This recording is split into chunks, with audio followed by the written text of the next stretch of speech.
It's time for breaking the silence. Can you see the electricity around you, girl? Everybody in the joint like a type A. Loosen up and let all of your inhibitions go. Stomping thunder, elephant, bending all the elements, zebra blazer, elegant, make that energy move. Stomping thunder, elephant, bending all the elements, zebra blazer, elegant, make that energy move. Elephant, elements, elegant, make that energy. Stomping thunder, elephant, bending all the elements, zebra blazer,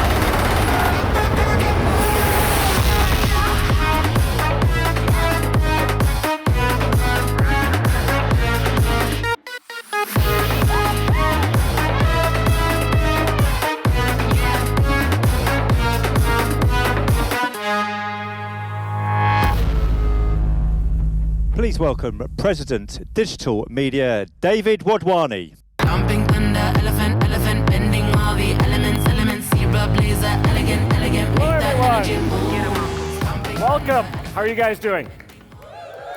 All right, not bad for London. Great to be here. Really great to be here. It's been 6 months since our last Max in Miami, so we have a lot of ground to cover this morning. You're going to see some amazing demos by some amazingly creative people. But first, thank you. Thank you for taking the time to join us here in person. One of my favorite things with everything I do and everywhere I travel is spending time with this many creative people in one place. There's always so much that we learn through the interactions.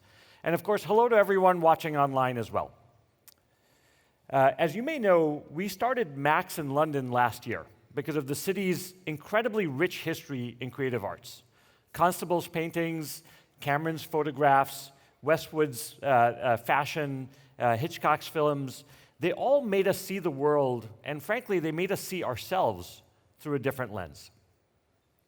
Their work and your work not only inspires us, but drives us to push the boundaries of technology so that we can bring your amazing ideas, your funny thoughts, your moving visions, and heartfelt creations to life in brand new ways all the time.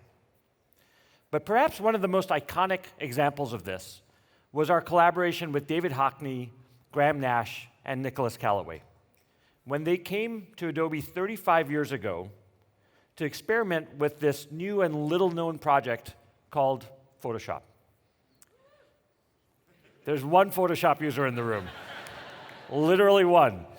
Artists like Hockney embraced these controversial ideas. Yes, these were really controversial ideas. Many artists at the time actually worried that digital editing would kill creativity. But Hockney and others did amazing things with Photoshop. And they helped normalize digital art, and they pushed us to make Photoshop better over the years. And in the process, they supercharged everything to do with digital art and the revolution that it created, and they turned Photoshop into a household name. Now, we continue to have the privilege of spending time with many of you, including at events like this, and many of the new generation of creative minds coming into the industry, because the industry is always changing. And while we continue to get a lot of amazing ideas for what we should be doing in our Creative Cloud applications, we hear more and more about creative process. Everything from exploring and concepting to creation to production. Now, with exploration, many of you tell us that you actually want your creative ideas to diverge before they converge.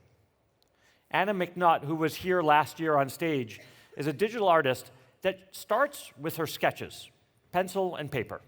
Then she uses Firefly with her sketches to concept hundreds of variations by generating and iterating and remixing these ideas over and over again.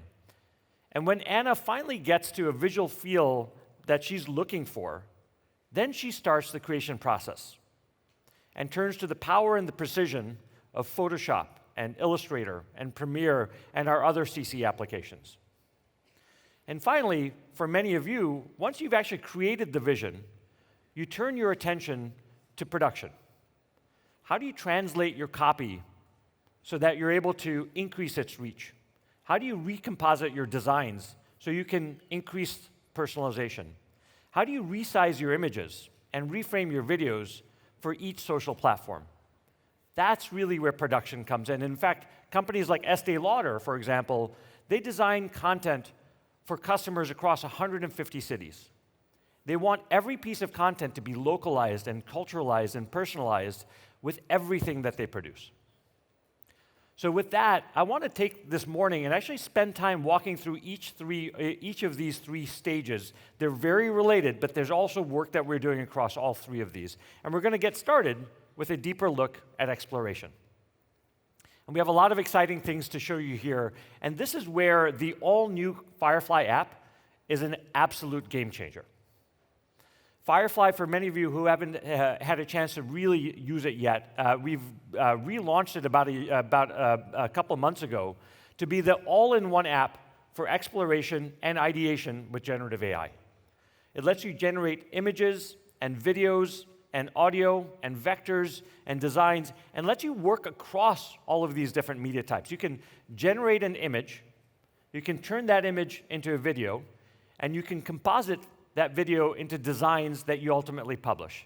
And of course, all of this is underpinned by our Firefly commercially safe models. And today, I'm really excited to announce the all-new Image 4 model. This is a brand new imaging model from Adobe. It's designed specifically for creative professionals. It comes with sharper details, greater photorealism, it generates higher resolution 2K images, it's fast, so that you don't have to break your creative flow. It gives you incredible control so you can control the composition, the specifics of the style, the prompt coherence is off the charts, and it gives you, and finally gives you the ability to determine if you want highly stylized looks for the output, or if you want clean, raw output that's easier for editing as part of your creative process. So with that as background, I really want you to see the new Firefly app, and Kelly is going to walk you through that. Welcome, Kelly. Thank you, David. Hello, everyone. Really chuffed to be here in London, and even more excited to show you the brand new updates to the Firefly app. Like David said, Firefly is really the ultimate place to explore and bring your ideas to life with a ton of creative control. Not only can we create with image, we also got video, audio, vector, all the things. But let's kick things off in text to image. So if you used text to image before, you'll be happy to see that we now have session history. So I can always go back to any of my previous ideas, continue to work off of these old ideas. But in this case, we want to start something new. So go ahead and add my prompt here. I'll click Generate. This is going to create with the brand new Firefly Image 4. Now, in this latest model, we've really focused on improving hyperrealism, especially when it comes to human portraits. And these are looking really awesome. Let's take a look at this one maybe more closely. You can see how well it's matching that reflection. I love this light and the vibe it's giving to this image. This looks awesome. But if we come back here to the prompt, you'll see it's kind of lengthy. Now, I know you guys in Europe are pretty good at learning multiple languages. Couldn't be me. I'm a dumb American. I don't know how to learn these crazy prompt languages here.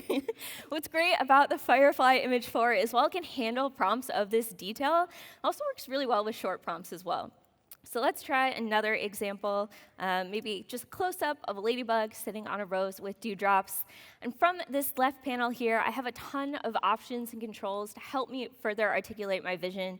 So I could change the aspect ratio, the content type, could add composition reference, style reference. I'll go ahead and add some style effects here. Let's make this hyper-realistic. I can also change the color and the tone, the lighting, the camera angle. Let's make this macro photography. This time, when it generates, it's not only using my prompt, but it's using these settings as well. And I just find these settings a lot more natural and intuitive of a way to direct this image than to try and write some crazy novel of a prompt. And these are looking really awesome as well. Let's take a closer look at this one. I love all the details in these dewdrops. This ladybug looking really sharp, really crispy. This is awesome. So this is Firefly Image 4, and of course, generation is just the beginning. If you wanted to edit this further, you could always open this up in Photoshop for some more advanced editing, or if I just have some quick edits, I can do that right here in the Firefly app with generative fill. And then from here, I can add and remove things. I can also change the aspect ratio with generative expand. Really great to just build up my composition over time right here in the Firefly app. Let's say I wanted even more control over this composition right from the very beginning. Well, that's where our next tool, Scene to Image, comes in. So Scene to Image lets you use a 3D scene as your composition reference. I'm actually headed to the Cotswolds tomorrow, so I figured we could do a fun little cottagecore scene here. I'll just quickly add a rounded door to this floor. This trackpad is not my friend today. Hold on, let's grab a mouse here. There we go. Oop. Quickly add that and just rotate that around. There we go, now it's attached to the floor. Okay, we can also add some stepping stones. You'll see I'm just using really basic, primitive shapes here. I'm not a 3D expert by any means, but this just makes it really easy for me to add these objects to the scene, move them around, rotate them, put them exactly where I want them to go in the composition. And then finally, let's add a cute little mouse here in our bottom corner. Again, we'll just really quickly rotate that around. There we go. Okay, we'll add our prompt and click Generate. And from the Generate panel, I have all of those same options as text to image. So I could always add a style effects here, add a style reference. You can also change the strength of this overall 3D scene. So right now I have it at 90. I want it to really closely match my scene. And these are looking pretty cute. You can see how it's matched those stepping stones exactly. This would be really hard to convey in words, this exact placement, size, position. I love that Scene to Image gives me this really tactile, direct control over my image. So this is image generation in Firefly, but like I said at the beginning, we can also create with all kinds of mediums. So let's shift gears and head over to video.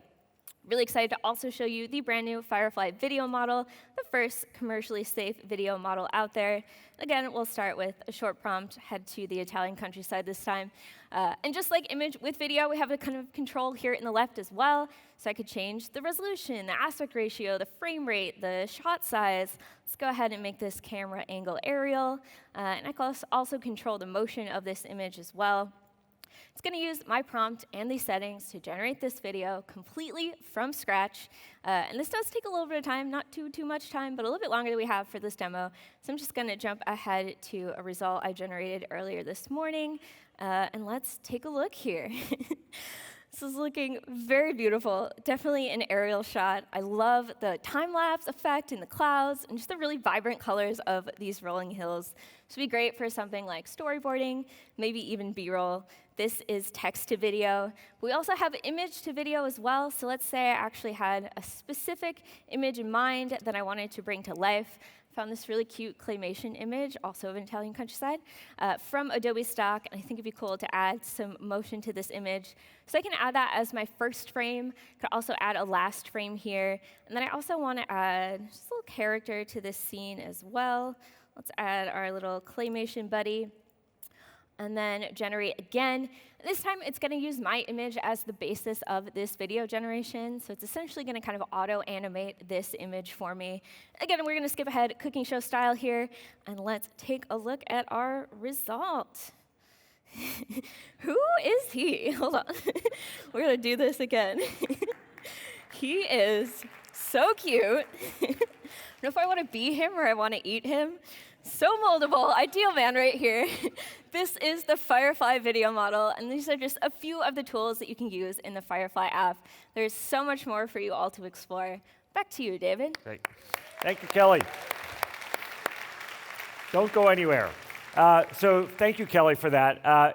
First of all, Firefly, I hope that really sinks in as a broad set of generative models with world-class control that Kelly showed.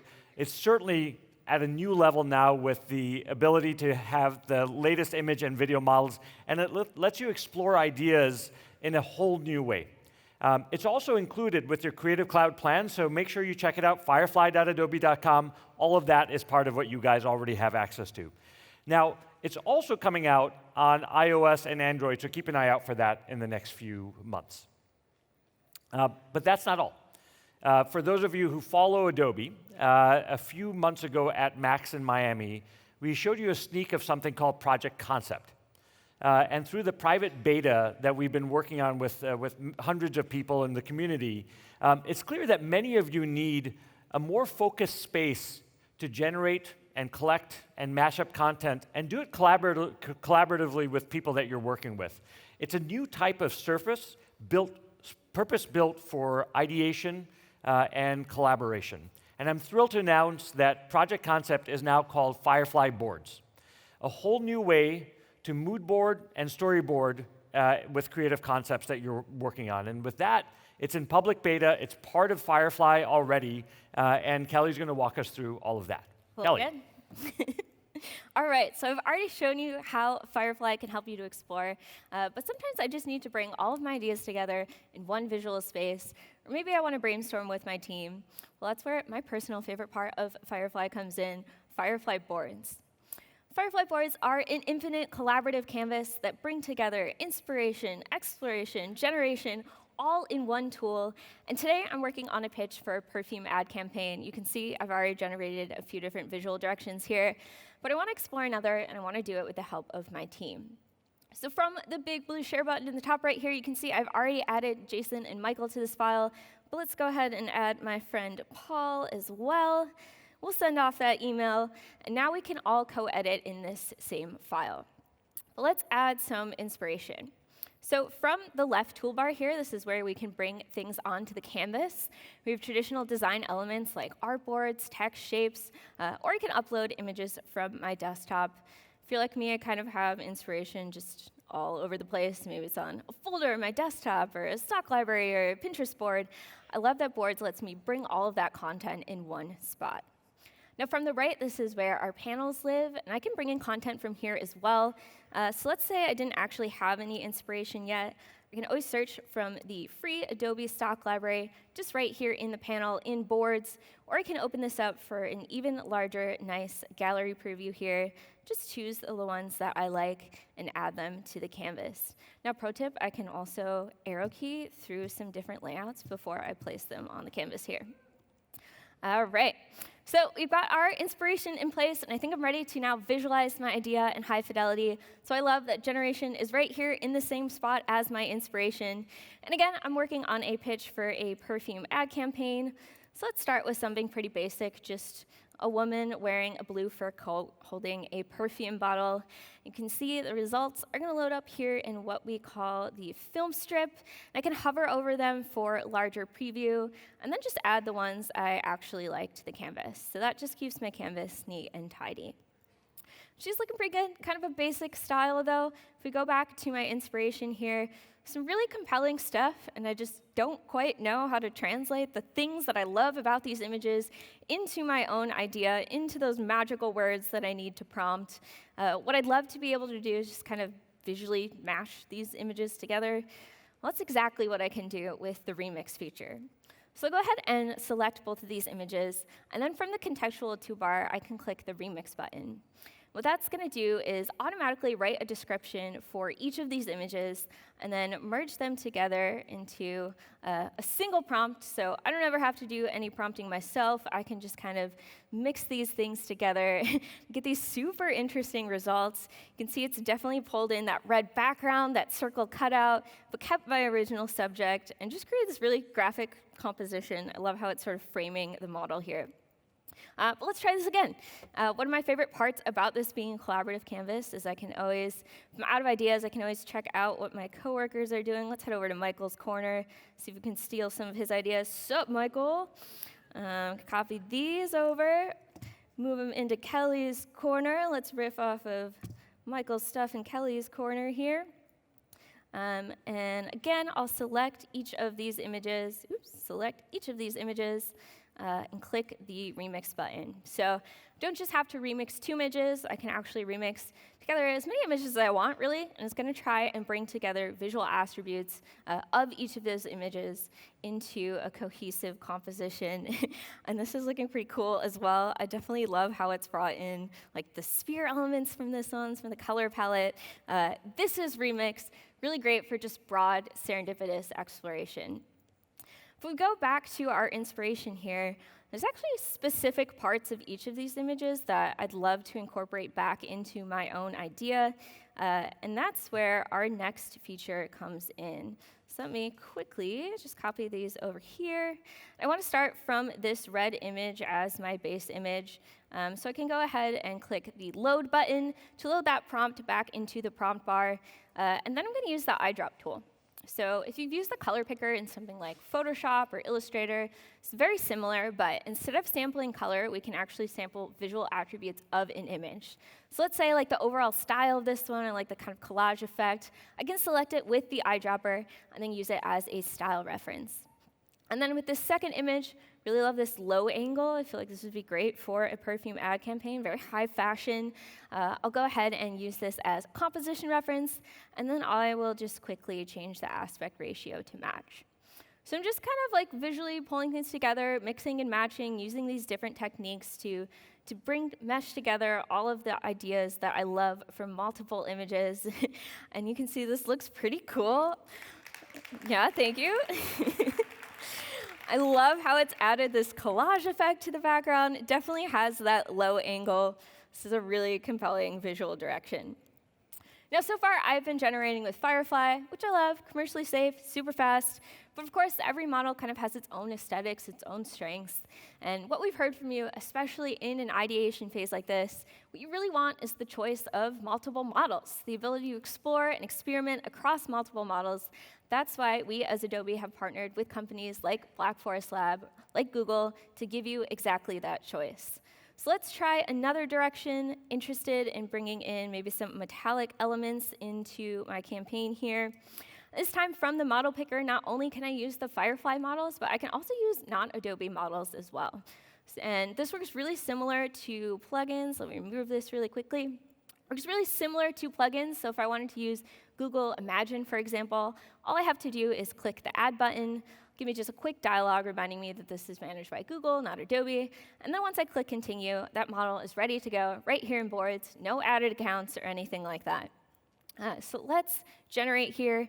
Really appreciate having that creative freedom, just exploring all the options, seeing the variety, especially the fact that I don't have to go to like a bunch of different websites, have a bunch of different subscriptions. I can see all my results across models just right here in Boards, and these are looking pretty cool as well. If I ever forget where any of my images come from, that's not a problem. I can always select the image and go to the top right to see the content credentials. You can see that this was created with Google Imagine. All right, so these are looking pretty cool too, but they're a bit maybe moodier than I'm going for with my campaign. I do love the disco balls, though. I'd love to bring in a little bit of that razzle-dazzle into my campaign here. Of course, disco balls is more specific than just style and composition, but we can use the eyedrop tool for that as well. So again, I'm going to load the settings in from this image, click the eyedrop tool, and then this time, instead of using a style reference or a composition reference, I'm going to use one of our subprompts here. So subprompts are basically just descriptions that we've pulled from the image to describe specific attributes like the subject, the background, the color, and the lighting. You can see it's specifically pulled out person with disco balls here. So go ahead and add that subprompt, and then let's test this out here. So with Remix, we can go really broad, we can diverge our ideas, and then with the eyedrop tool, we can really hone our ideas and get more specific. So really addressing both sides of creativity here, and you can see that looks really awesome. Definitely kept the vibe of my image, but then just added these disco balls in here. It actually even added like some metallic elements to her costume, which looks pretty cool. Really, really awesome direction. It would be super fun to shoot. So let's finish up our pitch here. I also want to let the client know maybe what the physical photography could look like for our product.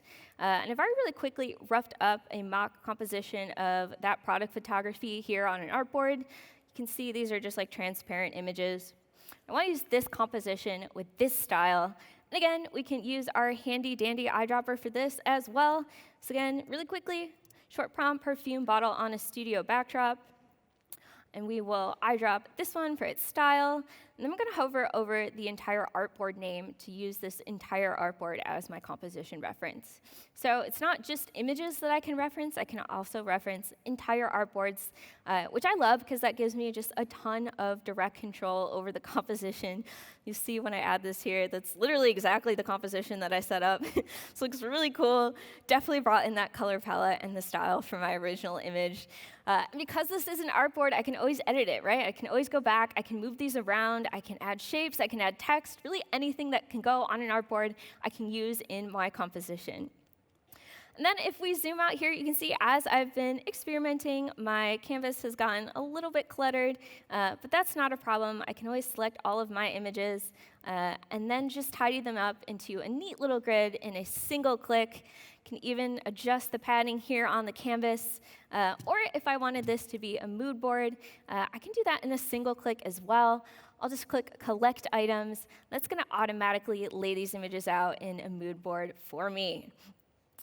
And if we zoom into our final direction here, you can see it's a very different look than where we started. Also a very different look from our inspiration. It's really through this play and experimentation that I was able to get to this really unique visual direction. And that's the power of Firefly boards, helping you to push your creativity, your ideas even further. We can't wait for you to try it out. Back to you, David. Thank you, Kelly. Thank you, Kelly. So what Kelly showed us is really the first look we've all had at Firefly boards. Boards is a really powerful collaborative surface for concepting and exploring ideas with the people you work with and people you want to collaborate and ideate with. It lets you generate with incredible precision and control. It lets you remix multiple images and work across media types. So we're really excited about what this means and excited for you to start trying it and giving us feedback on how we can continue to evolve this and improve this working with all of you. But today we're also announcing, as Kelly showed, that you now have the choice to add partner models to the Firefly application. We've already integrated Flux and Imagine for image editing. We've integrated VO2 for video generation. And each of these models has their own visual style. And one of the things you all wanted was the ability to bring in these models and their own individual personalities and styles and mix them and play with them and match them on a common surface. And that's really what we're doing with boards and with Firefly as a whole by bringing these new models in. We're also really excited, in addition to the work we're doing with Google and Flux and those others that are coming, we're excited to announce that today, OpenAI's new 4.0 image model is available today for conversational generation and editing as part of your ideation flows. We're really excited to give all of that to you, and it's available today. Now, as Kelly mentioned, all of these models are coming in to this single surface, so you don't have to go and work with multiple organizations and have multiple plans to get access to this. All of this is available in Firefly. But as we do that, I want to reiterate our commitments to you. First, our models, our Firefly models, are safe for commercial use, and they will continue to be focused on commercial safety. They're trained on content that we have rights to use, and we compensate contributors for that usage through Adobe Stock. Second, our tools, when you use our tools, we do not use your content to train any generative AI models, whether they're Adobe models or third-party models. And third, you're in control. You explicitly select the models that you want to use and just skip the rest. So those are some of the core things that we believe as we bring generative AI, is that you need to be able to have complete control over what we're doing. Okay, so the all-new Firefly app. It's an all-in-one generation and ideation destination, but the best part is that it's also deeply integrated into the workflows, not just in ideation, but that you do when you go into our core CC applications that you use every single day. So with that, I couldn't be more excited to hand off to Deepa Subramaniam, who's VP of Product Marketing, to take you through everything we're doing in our core CC applications and the creation process. Deepa.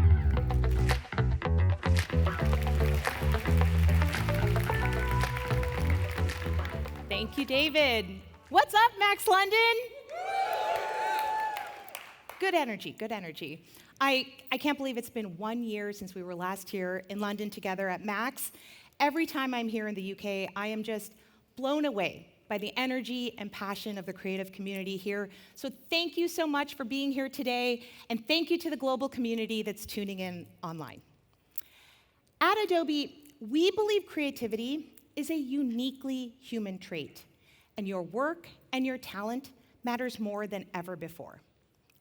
We spent the last year really engaging with you and your creative professionals, fellow creative professionals, to better understand what you want and what you need.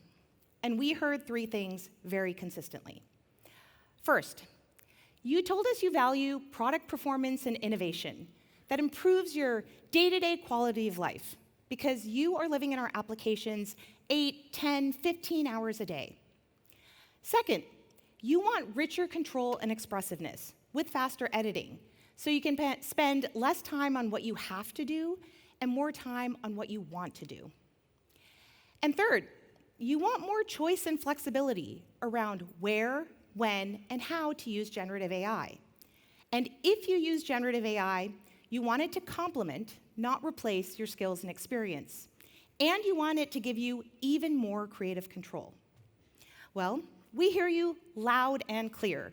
Your feedback is what shapes our strategy for Creative Cloud and everything that you're going to see on stage today. So let's jump right in. And let's get started with Photoshop, which is really where the creative journey begins for so many of us. With your partnership, we've taken innovation to new heights in Photoshop, with features like the improved font browser, so you can preview and select fonts directly in the app, or shareable adjustment presets to easily customize images, and better support for higher quality advanced color grading. Since we were here in London just a year ago, we've been busy shipping new features, core workflow enhancements, and addressing your top community requested fixes. And all of that is only part of the story. We've also transformed Photoshop by integrating helpful new workflows powered by Adobe's commercially safe Firefly models. Generative Fill and Generative Expand set a new state-of-the-art for creative image editing. In fact, 75% of you and your fellow Photoshop users have used Firefly to accelerate your vision in Photoshop. Now, not many of you work only in Photoshop for your entire creative project end-to-end. So in addition to improving the workflows within Photoshop, we're focused on developing workflows across our creative apps so you can really leverage the full power of Creative Cloud. Let's see all of this in action. We're going to hear from creative evangelist Anna McNaught, who will share some of her favorite new features landing in Photoshop today. But first, I'd like to welcome Paul Tranny to the stage to share how powerful working with Photoshop across our creative applications can be. Paul, take it away. Thank you so much, Deepa. Hello, London. Good to be here. I'm excited to share with you Creative Pro workflow, highlighting new features in Photoshop and other apps, starting here in Photoshop with this image. Typical situation, what do I need to do? Remove background. In this case, I can't tell where her turtleneck ends, the background begins. We're just going to hand this over to the new and improved remove backgrounds. We'll just go ahead and click once, have it jump in, and it does its job, right? Something I don't have to do, gets every hair on our head. You want something more complex, I get it. Okay, wait. We got something right here. How about this situation? Right, let's scale in. Could you imagine? Help me. What do I do here? Let's try the all-new and improved remove background. We'll click right there. Again, this would be an afternoon situation. I just usually put on some music, right, go through. I would probably actually just find another image would be my plan. And holy mackerel, look at that. There we go. Cuts out every single part of that net. It caught a fish. You think anything fishy's going on? Let's take a look at that. Look at that layer mask. Gorgeous. I get the afternoon off. I'm not going to tell my boss either, right? So let's move on from here. So we'll go back to this image. This is what I'm going to work on. And I want to add a background, but not just a gradient background. What I'd actually like is I'd like bars of color. So this is just a situation. It's going to take time, right? Well, not anymore. We could easily jump into this new method called stripes. Bingo, there we go. Move that around all we want. So easy to work with. I could change up the shape, as you can see here, right? Zoom, there we are. And I just kind of have fun kind of treating this like a graphic creation tool right here. Let's take a look. Let's scoot this over. Again, we got these cool graphics, and again, we'll switch to different gradients. You get the idea, but that's what I've been doing, is kind of treating this like, zoom back out, a graphic creation tool in this case, right? We'll just kind of dial this in to kind of frame her face, okay? So I find it super easy to work with. It's right there, and it's good to go. But let's move on. So, it's like I have this, and I'm making Artemis. She's the Greek goddess of nature, and I'm like, I want to turn her into a statue, right? Sounds like a great idea. Hey, for that, I could jump out, and I could use, say, Firefly right in here, right? And you can see I've tried. I've created some various statues, but I want to turn her into a statue. We could take a look at, like, this one, for instance. Okay, cool. Let's take a look at, hello prompt. Look at how, and I'm struggling. I'm like, please turn her shoulders. It's like granite. Maybe it's heavy. I don't know what's going on. And you know what? I could actually have my imagery do the heavy lifting. So composition reference, adding that image right there. This is my favorite part. Jumping in here. And delete. Thank you. The less I have to write, the happier I am, because my images are doing all the talking for me, right? This is great. Even notice right over here for the style, I have that style reference. I said, you know what, let's use this marble. And there that is, easily done, right? We give it a second, there they are. Let's upscale all of them, figure out which one I want to pick later. But let's also scroll up, because things got weird earlier on. Right up here, same composition reference. I'm like, oh, it took a dark turn, didn't it? Right, we could pick one of these images, but that's what I'm doing.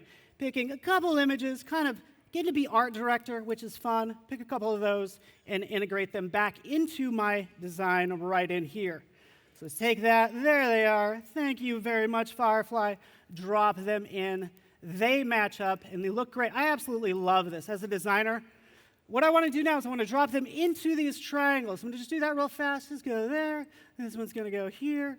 Right, we'll do a little clipping mask, ba-ba, ba-ba. You guys know what I'm doing. We'll change the blend mode just to kind of show you the accuracy, right? This precision, look at this.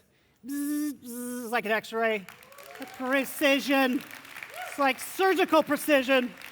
Maintaining the integrity of my design, which I'm all about, okay? Okay, let's lighten the mood. It's getting a little dark. I would actually add some levity to it. She is the goddess of nature, so you know what? Let's throw some nice flowers in here, okay? I have my beautiful flowers. Doesn't really match my design. I need my pinks. I need my teals, right? And for that, I would use an adjustment layer or multiple. I don't know what you use, hue and saturation, vibrance, color balance. I don't know. I don't know what you use. I don't know your life. I do know it's about to get a little easier, because check this out. Easier in the best way possible. All new adjust colors right here. We click, right? It adds the appropriate adjustment layer right there. And this is my favorite part. Oh, thank you very much. You've already sampled all the colors for me. Oh, we could take the oranges, dip those into the magentas, kind of pink. The greens we could leave alone, or I could dip those more into the teal. So there we have it. We have our before, bingo, and then our after. And that's easy color correction thanks to adjust colors. Right? Piece of cake. Let's move on. Don't clap. I don't have much time. All right, let's move on. For this, I actually like this. It's growing on me. Another bad joke. Good idea, because I want these flowers to grow. Right? So let's just take these. Let's do kind of what Kelly was doing earlier with her claymation boyfriend or whatever was going on there. I don't know. But I want these to bloom, bring my imagery to life. And for that, I can switch over to Adobe Firefly's video model. So much fun for me. Because again, my design is going to drive it. So I'm loading in those flowers. We'll just say, hey, flowers, bloom. This is where I get a little bossy. I'm like, hey, do this with my imagery. Make it bloom. Make it fun, right? Turn it into an animation. That's what's happening right now. That's processing right there, which gives me the opportunity to show you the generation history. Just making a ton backstage, just having fun with it. Here's one's already made, obviously. Same image, same prompts. Taking that, again, my design, color corrected, and beautiful. Oh, I love this. Oh, so nice. Let's pick those flowers. And then things took a turn. I got a little weird. Painted this in Photoshop, and I'm like, hey, Firefly, go ahead and make something. Give me some 3D splats and make it look like a flower. And it did that too. I mean, look at this, gorgeous. Just as I expected, just kidding, it surprised me here and I'm into it. All right, made my videos, awesome. Do I switch gears and go into After Effects or something else? No, everything is in here in Photoshop, which is great. And whether you know this or not, we could take those videos and treat them just like any other image, bringing those videos into Photoshop. Oh, there they are. We'll just change the blend mode. I first want to show you this. Like this one will be cool for the background. Just change the background, the blend mode to screen. Gorgeous. Okay, I'm into it.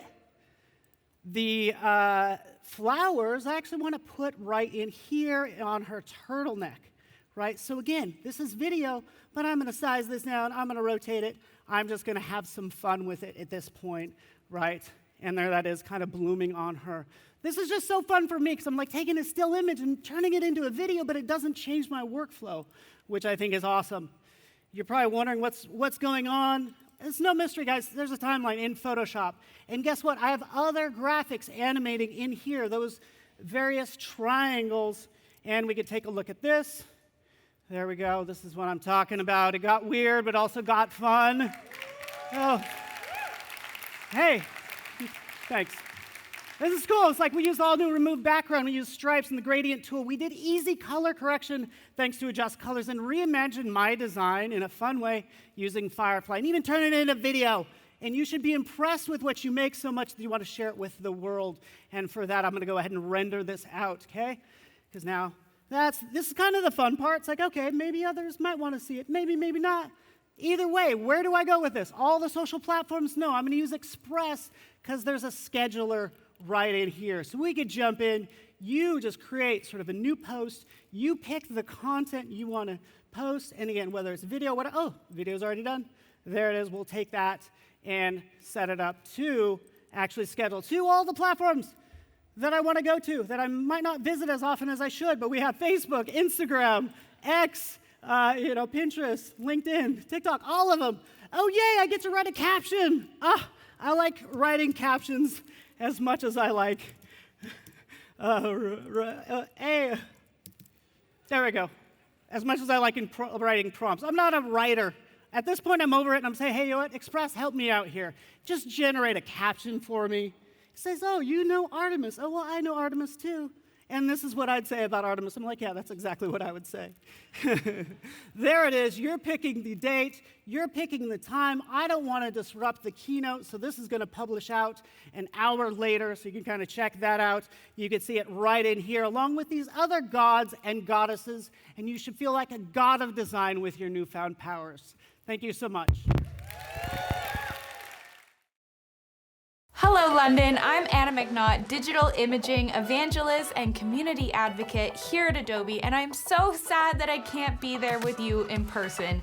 But the ocean between us will not keep me from sharing my top 3 quality of life features in the latest edition of Photoshop. Let's dive right in. First up, let's talk about composition reference in Generate Image. From within Generate Image, I have the ability to upload my sketch as a composition reference. I can then type in the prompt to guide my generation and add any of these additional effects I want this to have. And I'd like to see what it looks like in a dreamy style. Composition reference in Generate Image lets me test and explore so many different ideas in an infinite number of styles with my content as the starting point. Next, let's talk about changes to selections. With the new select details in Object Select, Photoshop automatically isolates individual subjects in a photo and identifies specific attributes like hair, clothing, eyes, you name it. This makes it so much easier to select specific areas of my image with significantly improved accuracy. This last feature that I'd like to share is the updated Actions panel. Now Photoshop analyzes my image and gives me editing suggestions to improve it. I can search using natural language and make multi-step edits all at once. Let's make it pop. I can easily play here and test out different looks with the ability to hover over these different actions and see how they look. We'll strongly boost the vibrance here and then select the subject, brighten this a little bit, and then we can simply save it as a JPEG by typing in JPEG. As a pro, improved actions speed up your workflow and take the tediousness out of repeated tasks. And as a beginner, you no longer need to wonder how or where to get started. All right, London, those are just a few of my quality of life innovations in the latest version of Adobe Photoshop. I can't wait to see how you put these to use, and until next time.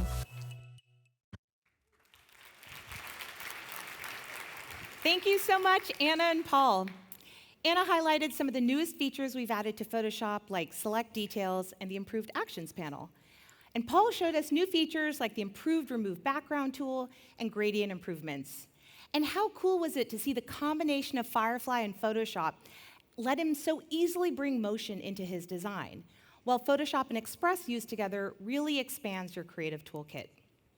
And remember, if you're a Creative Cloud member, you already have access to Express and Firefly as part of your membership. So there's really nothing stopping you from exploring the workflows that we saw today. And all of what Paul and Anna showed is available now. So go see what you can create by using Photoshop, Firefly, and Express together. Okay, let's move on to Illustrator. Whether it's for logos, brand and marketing graphics, product packaging, fashion design, or any other visuals, Illustrator is the standard for graphic design and illustration. And we've heard from many of you that you want us to keep improving the core of Illustrator by making it even faster, more responsive, and more powerful. You asked, and we've answered. Over the past year, we've worked closely with all of you to really improve Illustrator's performance where it matters most to your work. We've made file embedding up to 10 times faster, image handling up to 5 times faster, and we are making every major tool and workflow in Illustrator multi-threaded and GPU accelerated. Beyond performance, we continue to improve core workflows like more easily creating color swatches and gradients and adding Firefly-powered generative shape fill, which allows you to quickly fill your shapes with detail and color in your own unique style. Now, instead of just talking about creative power, expressiveness, and speed in Illustrator, let's see it in action. Please welcome designer and my homie, Michael Fagoso, to the stage. What's up, London? My homies. I'm happy to be back. Happy to be back on the Mac stage, showing you cool stuff in Adobe Illustrator. Look at this. This is what I do. Hardcore vector illustrations. Now, these files end up being massive. It's a good thing the Illustrator team has been super hard at work at improving the performance to Illustrator. I showed this last year. We have up to a 10 times performance boost in zooming and panning. I'm up to like about 1,600% or so. I just pan over to that robot's face, so smooth. Illustrator just handling this file like a champ. Zoom out, zoom in. Let me remind you that this is a super, super massive file. Now, we've also added performance enhancements to raster rendering. To demonstrate this, I'm going to drag in about 59 super high-res images into this file. Look at this. Oh, and it's done. Boom. Heck yeah. Look, I'm going to start dragging these images out there.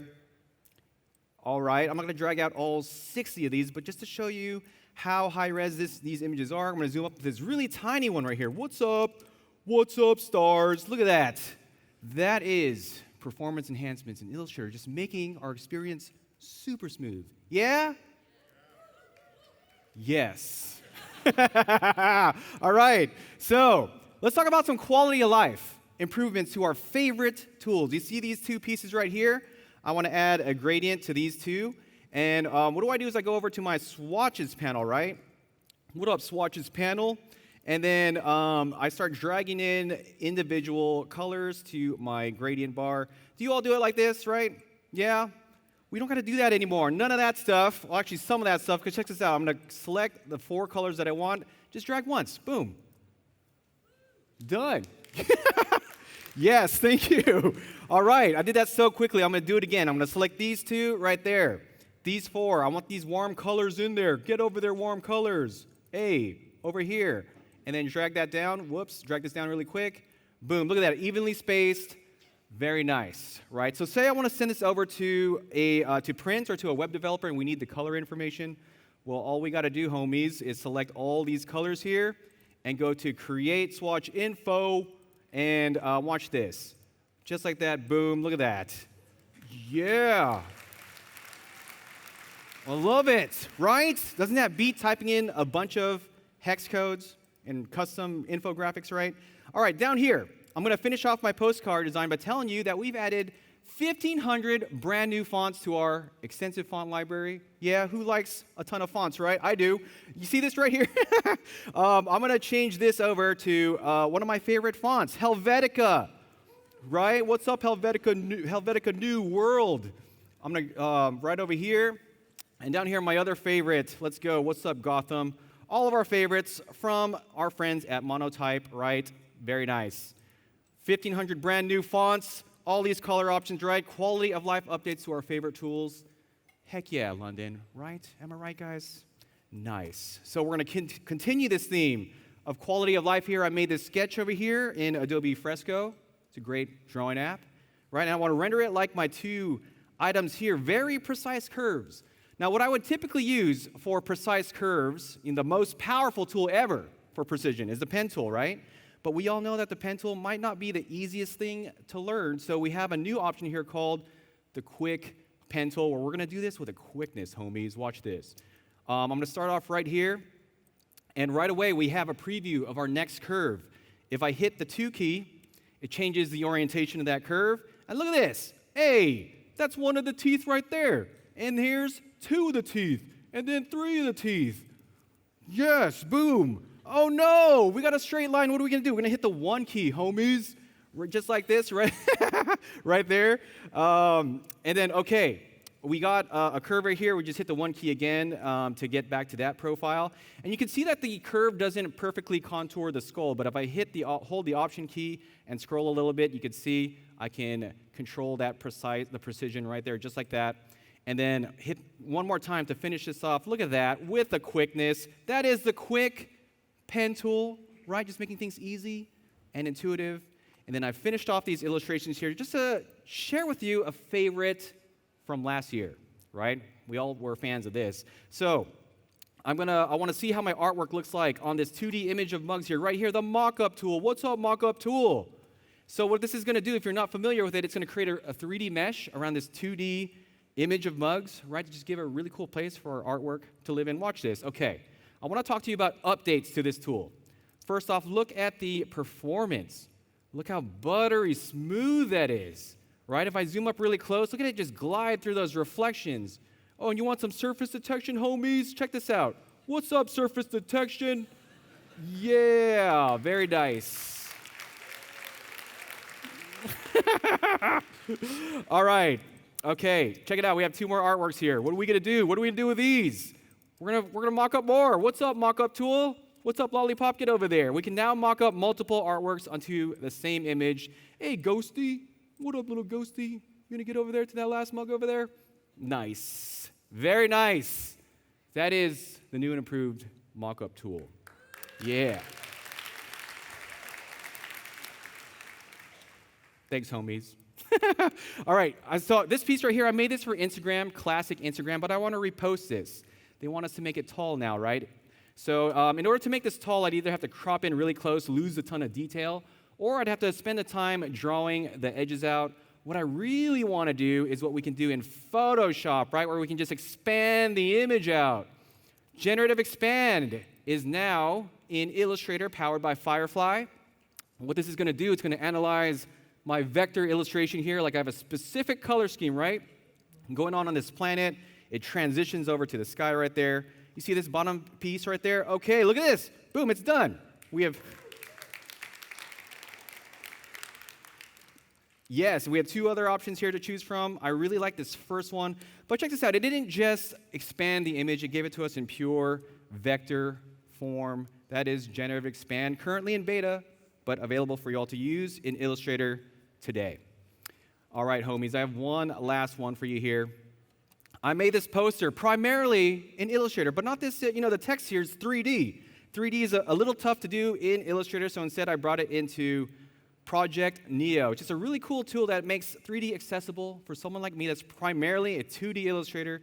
Look how I easily manipulate this in a 3D space to that perfect isometric angle. We have a brand new type tool here too, a 3D type tool where it's as easy as typing in what we want to get this really cool effect. Yo, what's up, London? Yeah, right? That is the brand new 3D type tool, Project Neo, again, just making 3D super easy for people like me, maybe like you too, right? And then I brought my poster into Adobe Express because I want to bring in some life into this right here. So you see this, these lines right here? I have a few pro tips. I'm going to select all of these lines, and I'm going to add a simple bob animation. Look at this, how it makes this really cool, like 3D platform effect. It's just a little too intense, so I'm going to turn that down because this is a very zen and chill poster, right? Okay, yeah, just like that. And then I'm liking this black and white, right? But we need to add a splash of color here, so I'm going to go ahead and add a really cool video. I have it favorited right there, and I have this cover my entire screen. Change the blend mode. Look at this. Adds this really cool aurora borealis effect to my poster, right? And then the last thing I'm going to do is I'm going to add a really cool audio track. I'm going to search for something lo-fi because this is a very chill poster, like I was saying earlier. Right there, favorited. Let's add this in there. Let's rewind this over to the beginning really quickly right there. And then just to see that final result, look at this.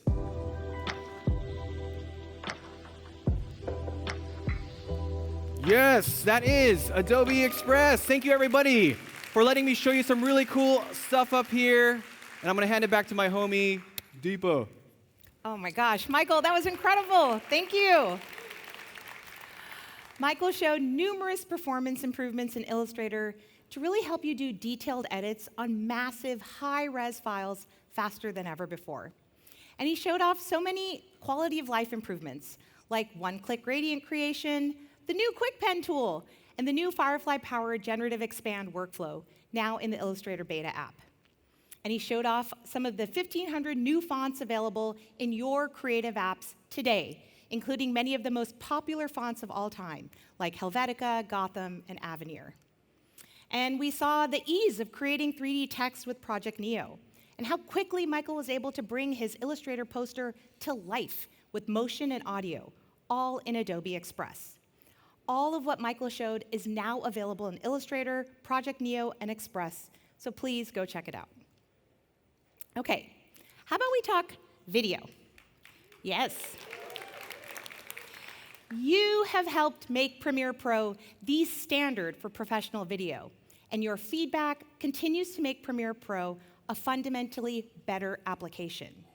From Hollywood movies, such as this year's Academy Award winner Anora, which was edited with Premiere Pro, to episodic television and streaming shows, to marketing and social videos, the demand for high-quality and engaging video is insatiable. The latest version of Premiere Pro is the fastest, snappiest, and most stable version ever, with up to 4 times faster playback and 3 times faster exports. We've also been reinventing Pro video workflows end-to-end across editing, color, audio, and effects to solve real-world workflow problems. And we're leveraging AI where it makes sense, so you can work smarter and have time to explore even more creative options. AI isn't going to do the work for you, but it can help you get through the more tedious parts of your day. So to show you everything new in Premiere Pro and the power of what you can create when using Premiere and Firefly together, please welcome Kelly Weldon. All right. What's up, everyone? Welcome back to my channel. Okay, I'm kidding. This isn't my channel, this is Adobe Max, but I am working on a video here, and I love to start my videos with a little trailer to really capture my audience and get their attention. So let's jump in and start working on this together. I've got some placeholder clips that I want to replace. Let's start with the beach clip. So normally I'd go over here to my bin, open up these clips, and scroll through forever trying to find the right thing. That takes ages, right? I've got hundreds of clips in here.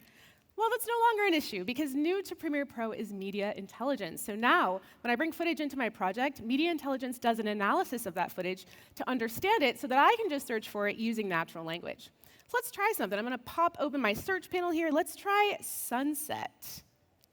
OK, amazing. All of my sunset clips right here. But this is a beach clip, so how about water? OK, again, all of my visuals with water, but not just the visuals, also whenever I mention water in the transcript or in the metadata. But let's get even more specific. I remember I was wearing a brown hat. OK, and this is awesome. It's got all of my clips with the color brown. But narrowing it down further, I was wearing a brown hat. I was on the beach. Perfect. These are exactly the clips I was looking for. So now I can just double-click, select which bit I want to bring in, and then drag it, drop, and into my project just like that. So that's media intelligence. It just helps me speed up my workflow and find the exact clips I'm looking for by searching for them. OK, let's keep moving. I want to replace this one with a cinematic aerial drone shot. I love to start my videos that way. But I'll admit, sometimes when it's cold outside, I'll avoid bringing the drone out, OK? I got to protect my fingies. But I think I have a solution. Let's go to the Firefly site. So earlier you saw Paul using image to video. I want to try out text to video. And what's awesome about text to video is I have so many different options. I can choose from things like resolution, let's go shot size, long shot, camera angle, and even camera motion. And I'm also going to add a prompt here because the prompt works in conjunction with those settings. So I want to see an aerial drone shot over Lake Michigan with some gentle snowfall. Now that takes about 90 seconds. So I was generating earlier, and I love this clip. This is beautiful, right? I got that gentle snowfall. So let's download that and then bring it into our project. Good old drag and drop here. There we go. Boom. All right, I'm going to cut this down.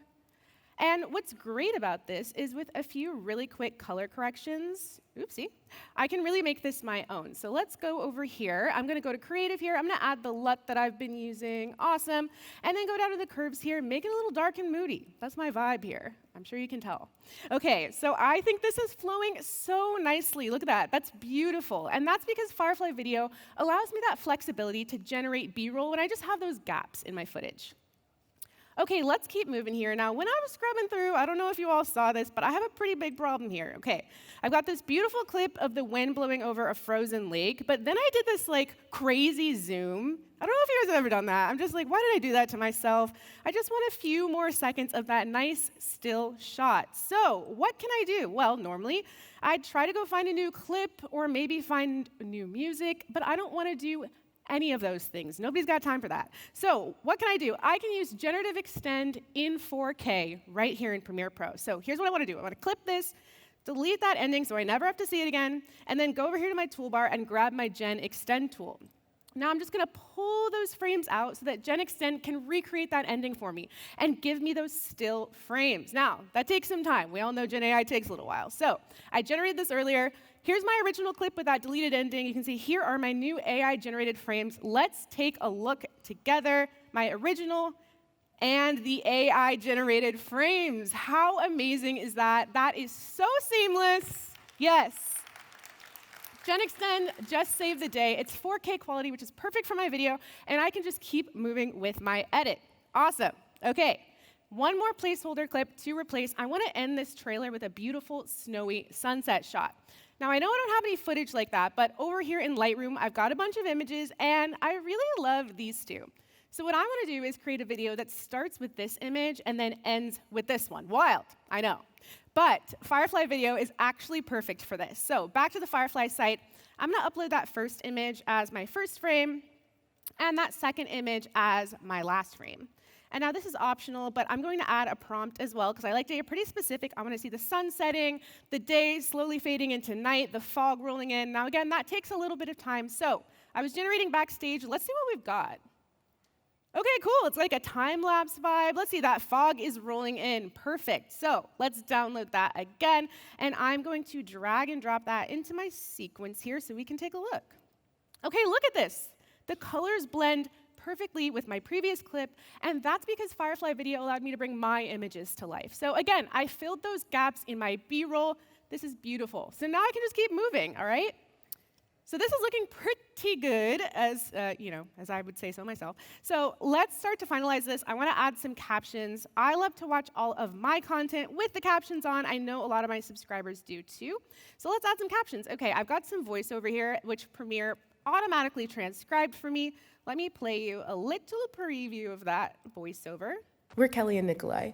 All right, there it is. So you can see my transcript. Now, all I need to do is go over here to Captions and click Create Captions from Transcript. Boom. Look how fast that was. I couldn't even finish my sentence. It was like right there. Here are all my captions. I'm going to grab them and just really make them my own. So let's give them a background color, black, my favorite color.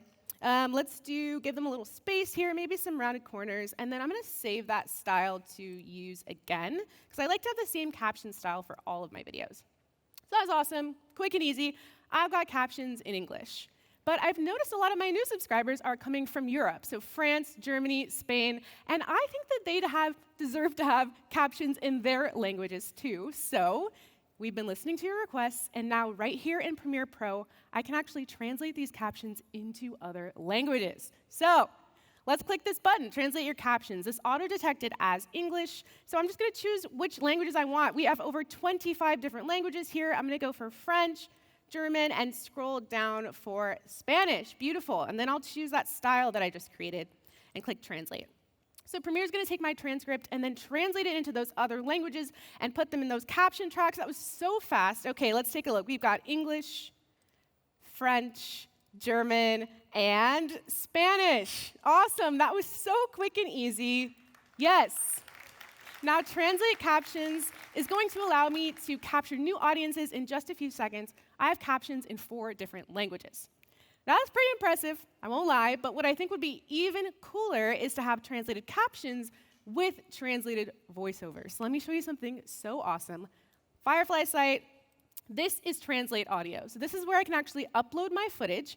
I don't need to remove the music or anything, and I can translate my actual voiceover into other languages, okay? So I've uploaded my footage here. You can see my transcription, and I can choose the languages I want again. So let's go Spanish, French, and German, and click Generate. You know the drill. That takes some time. So I click Generate backstage, and I really want to hear what I sound like in German. I don't speak German, so this is going to be as surprising to me as it is to all of you. You can see my German transcript here. Let's listen to this together. Wir sind Kelly und Nikolai. Kommen Sie mit uns, wenn wir Ihnen zeigen, was es braucht, um ein Haus von Anfang bis Ende zu bauen. Oh my gosh, that is so impressive. I simply could not have done this by myself before today. So I have this awesome trailer in 4 different languages with captions and audio. In Premiere, I use Gen Extend to save the day, Media Intelligence to find the right clips, and I use Firefly Video to generate those gaps in my footage. This is so awesome. It's all available for you to try today on the Firefly site and in Premiere Pro. And now please feel free to like and subscribe. Thank you.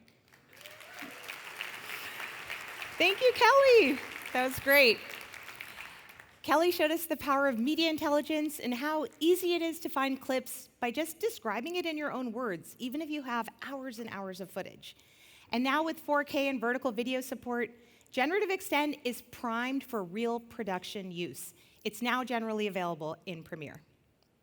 And we also saw how Kelly used the creative control of Firefly to generate custom footage using her own images and description of the shot composition, along with how easy it is to reach a global audience by localizing her captions into multiple languages directly in Premiere, and then translating her voiceover with Firefly's audio and video translation features. All of these new workflows and highly requested improvements are available today in Premiere Pro and Firefly, so go check it out.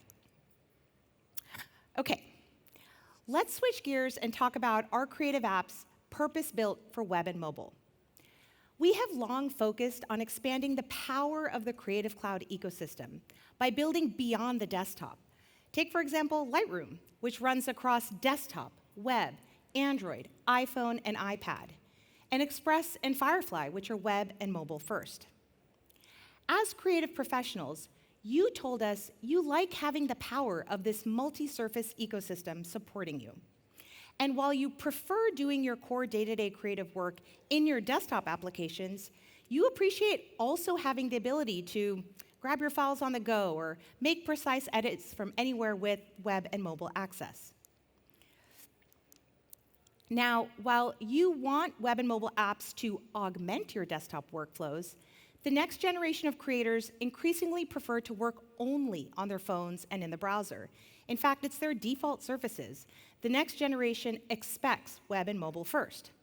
Whether at home, school, waiting for the bus, next-gen creators want to be able to create on their phone and take that further into the browser when they want more space for deeper refinement. So we really want everyone to be able to tap into their creativity and express themselves however they prefer to work. And that's why we're excited to continue building multi-surface creative ecosystems and bringing our core creative apps beyond the desktop to mobile and web, which is exactly what the next generation of creative professionals are asking us for. So to show us more, I'm thrilled to welcome Elise Swopes to the stage to share the latest Photoshop innovation on mobile and web. Thank you so much, Deepa. Hi, everyone. I have been an iPhone artist for over a decade, so I'm so excited to share with you Photoshop on iPhone.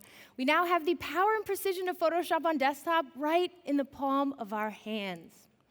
Now, one of my favorite things about Photoshop on iPhone is how easy it is to get started. I just tap this plus sign, create a new canvas, and now I am in my high-resolution file.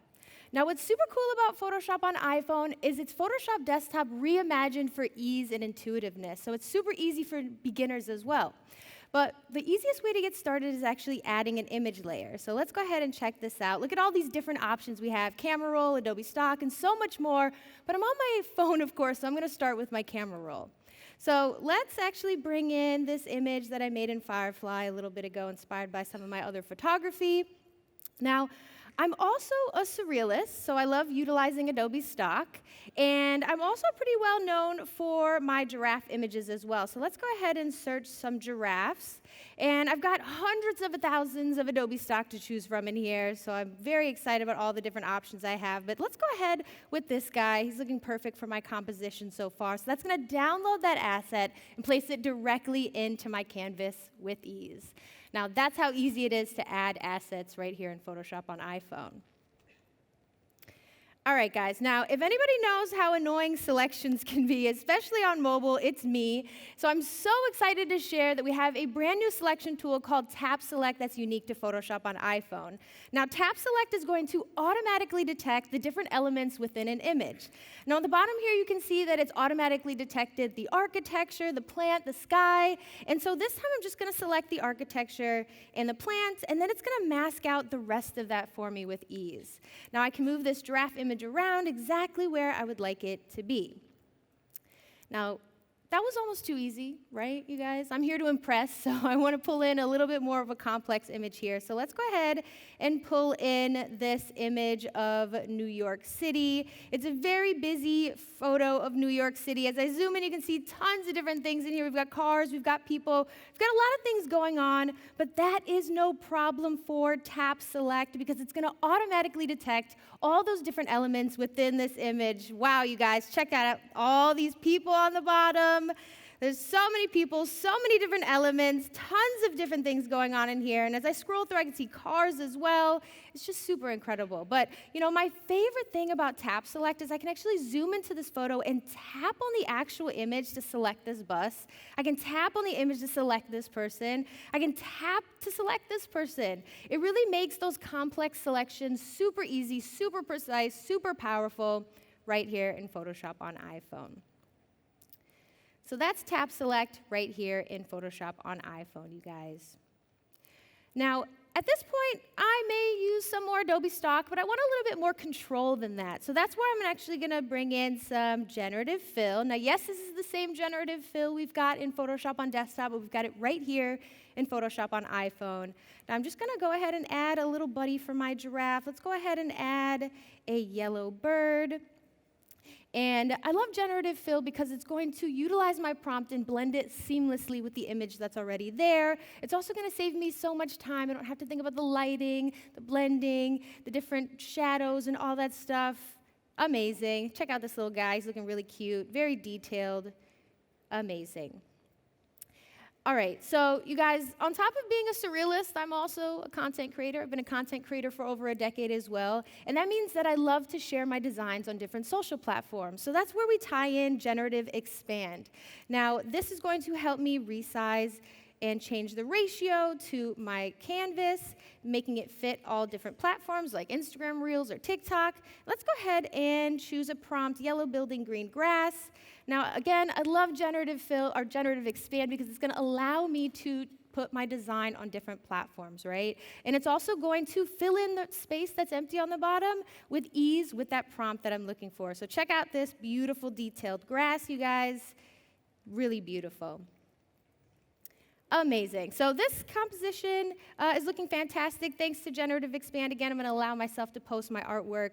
Now, there's so much more I could do here. I could swipe in and check out the layers as well. Got a lot of detail in here. I can also add some adjustment layers. So check out all these different options. Like about hue and saturation, black and white, exposure, so many things. I can even tap into here and check out these different precise options as well. So, my friends, that's just a quick look at Photoshop on iPhone. Again, I'm just so excited that we have the power and precision of Photoshop on desktop right in the palm of our hands.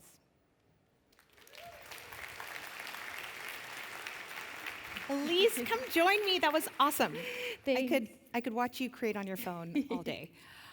So, I know you've been on this phone journey for some time. Yes. And I think we would all love to hear, what do you really love about creating with Photoshop on the phone? Well, the first thing is that it's always on me, especially when I get that strike of creative inspiration. I just want to dive into my phone and create wherever I am. But what I think everyone else is going to really love about it is that it's free, first of all, which is a huge deal. It also has generative expand and generative fill. And also, it's really going to set the foundation for those different Photoshop fundamentals like layering, masking, compositing, all that good stuff. So it helps teaches people what Photoshop is all about. I love it.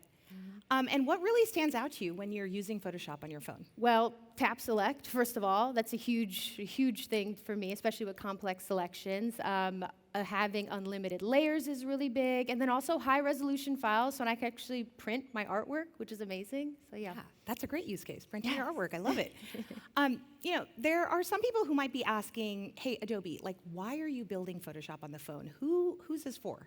Well, it's for me, of course. But yeah, it's where I felt the most comfortable. I grew up editing on my phone, and I completely understand if there's people who don't feel the same way. That's totally fine, but it's my home, and I love it. I love that. Okay, last question. Phones are clearly very powerful, but they do have limits. So what do you do when you need to go further? Well, I jump into Photoshop on the web. Do you want to show us a little bit? Of course, yeah. Great. Amazing. All right, friends. Now we are in Photoshop on the web. Now, I love Photoshop on the web because it's super easy, super intuitive, especially for beginners. But one of my favorite things about it is the fact that I can start creating on my phone. I create something in Photoshop on desktop, and I can open it right here in Photoshop on the web. And it's so incredible because I don't have to worry about manually saving or missing out on what I've done. I got my high-resolution file right here, easy to access. Now, we've got a lot of the tools you know and love. We've got layering, we've got masking, we've got tons of different tools like selections and more. But one of the coolest things, I think, is the fact that we can collaborate. Now, if I tap into the shared document, I can invite people to live co-edit, making it easier than ever to real-time edit in the document together. I can also share this document with someone. I can also copy a link and share it. And what's really cool is you can review this document and you don't necessarily have to have Photoshop subscription. So that's really cool. Very easy to collaborate right here in Photoshop on the web.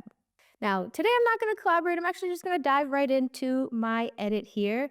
And the easiest way to do that is actually utilizing the object selection tool. So object selection is going to automatically detect that sky. I'm going to select that sky. Using the contextual taskbar, I'm going to go ahead and add a hue and saturation. I'm also going to adjust these tones of this blue.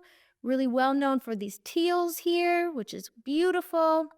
So again, shout out to object selection and these hue adjustments, really giving me that control I'm looking for my artwork.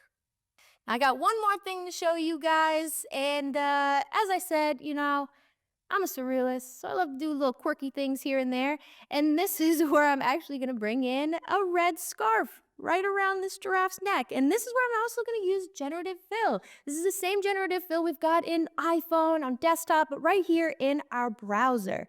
But this time I'm actually going to use a reference image. Now check out this red scarf here. Love this red scarf. I'm actually going to use this as my reference image. And all I have to do is type in scarf here, and it's going to automatically detect that color. It's going to detect that material, that texture. It's really making it easy for me to direct that prompt to make it exactly what I want it to be. That scarf is going to wrap directly around that giraffe's neck. And I also love that I'm help directing the AI to my creative vision. So how cute is that? Nice and cozy, adorable, elevated style right there. All right, friends, now in just a few minutes, I have started this design on my phone. I've dove into Photoshop on the web. I can even hop into Photoshop on desktop. I'm absolutely loving this synced workflow, especially as a creator. Thank you so much. So, as Elise just showed us, Photoshop on the iPhone is available for free. It is in the Apple App Store right now. And of course, not everyone has an iPhone, and Photoshop is coming soon. I mean, very, very soon to Android, so keep an eye out. And of course, Photoshop on the web is available now as well. And if you're a Creative Cloud member, you already have access to the full Photoshop ecosystem. So you can go use the power of Photoshop to tap into your creativity wherever you are, and whatever surface you prefer. Now, for many creatives, and I'm guessing many of you listening today, the creative journey begins at a really young age with drawing. This is why we continue to develop our free professional drawing app, Adobe Fresco. Fresco is the best app for drawing and painting, not only because it's optimized to simulate analog drawing and painting, but because it delivers revolutionary vector brushes and thousands of professionally designed Photoshop pixel brushes, all for free. And of course, you can take your creations in Fresco even further into Photoshop or Illustrator to keep expressing your creativity. I mean, just look at what you can create in Fresco. Whether you're an established designer or a young kid starting on their creative path, Fresco is the best way to explore and nurture creativity through drawing and painting. So let's watch a short video to see some of the newest features in Fresco. Hi everyone, I'm Kei Meguro, an artist and a member of the Adobe community team in Japan. Today I'm excited to share some of the latest updates in Adobe Fresco, our free drawing and painting app for the iPad. Let's get into it. One of the most exciting new features is motion presets. Make it easier than ever to create dynamic animations.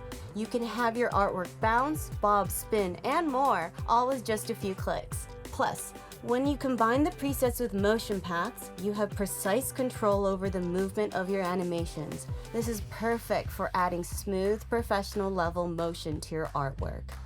The new symmetry feature makes it incredibly easy to create perfectly mirrored shapes and patterns across multiple axes. Whether you're designing mandalas or intricate geometric patterns, this tool makes it effortless. One more feature I'm really excited about are content credentials. With content credentials, you can now tag your Fresco artwork to show your authorship, as well as link your social accounts. This helps protect your work and gives credit where credit is due. And we know that for many of you, content credentials is important for not just verifying what was used to create your work, but also what was not used. Adobe Fresco is the first app to support the new Created Without Generative AI credential that verifies when content was created without the use of generative AI, so you can share your work with confidence. So those are just a few of the latest features in Adobe Fresco, and the best part, it's completely free for everyone, so dive in and start drawing today.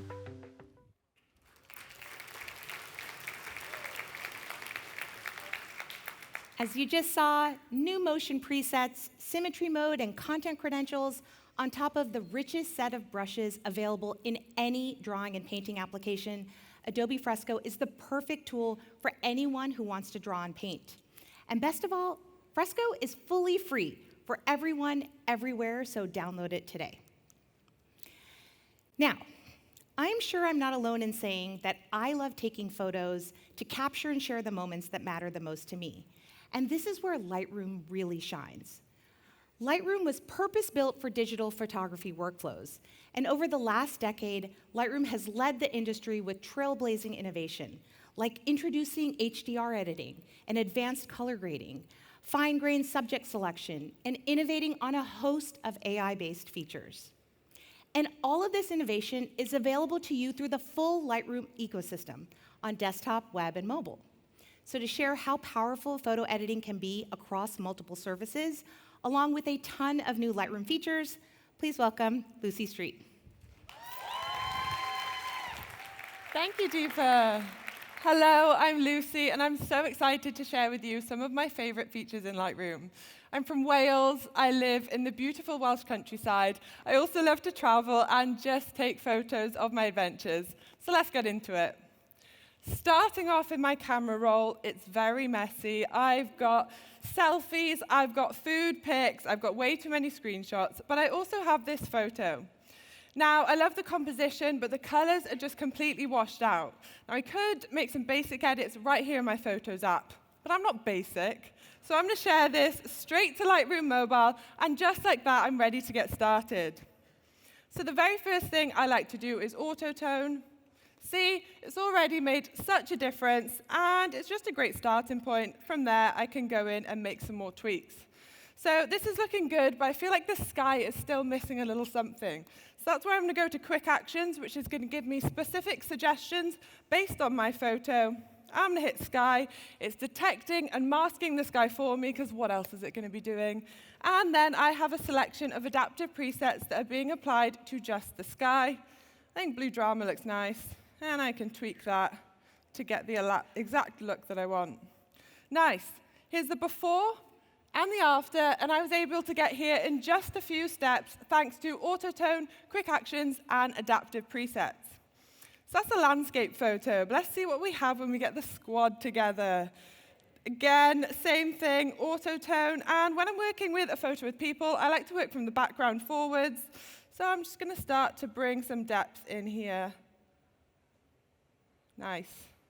Perfect. Now I'm ready to retouch the people. Well, brand new to Lightroom Mobile today is individual retouch. Not only is it identifying every single face in the photo, but also every single feature. Elise, right, let's brighten those clothes. Nice. Kelly, what should we do to you? Brighten those clothes. Fix that hair. Stunning. Paul, you get the same. Oh, jump scare, that's me. You know what, I'll have the lot. Whiter teeth, yes please. Smoother skin, nice. Do my hair as well. Perfect.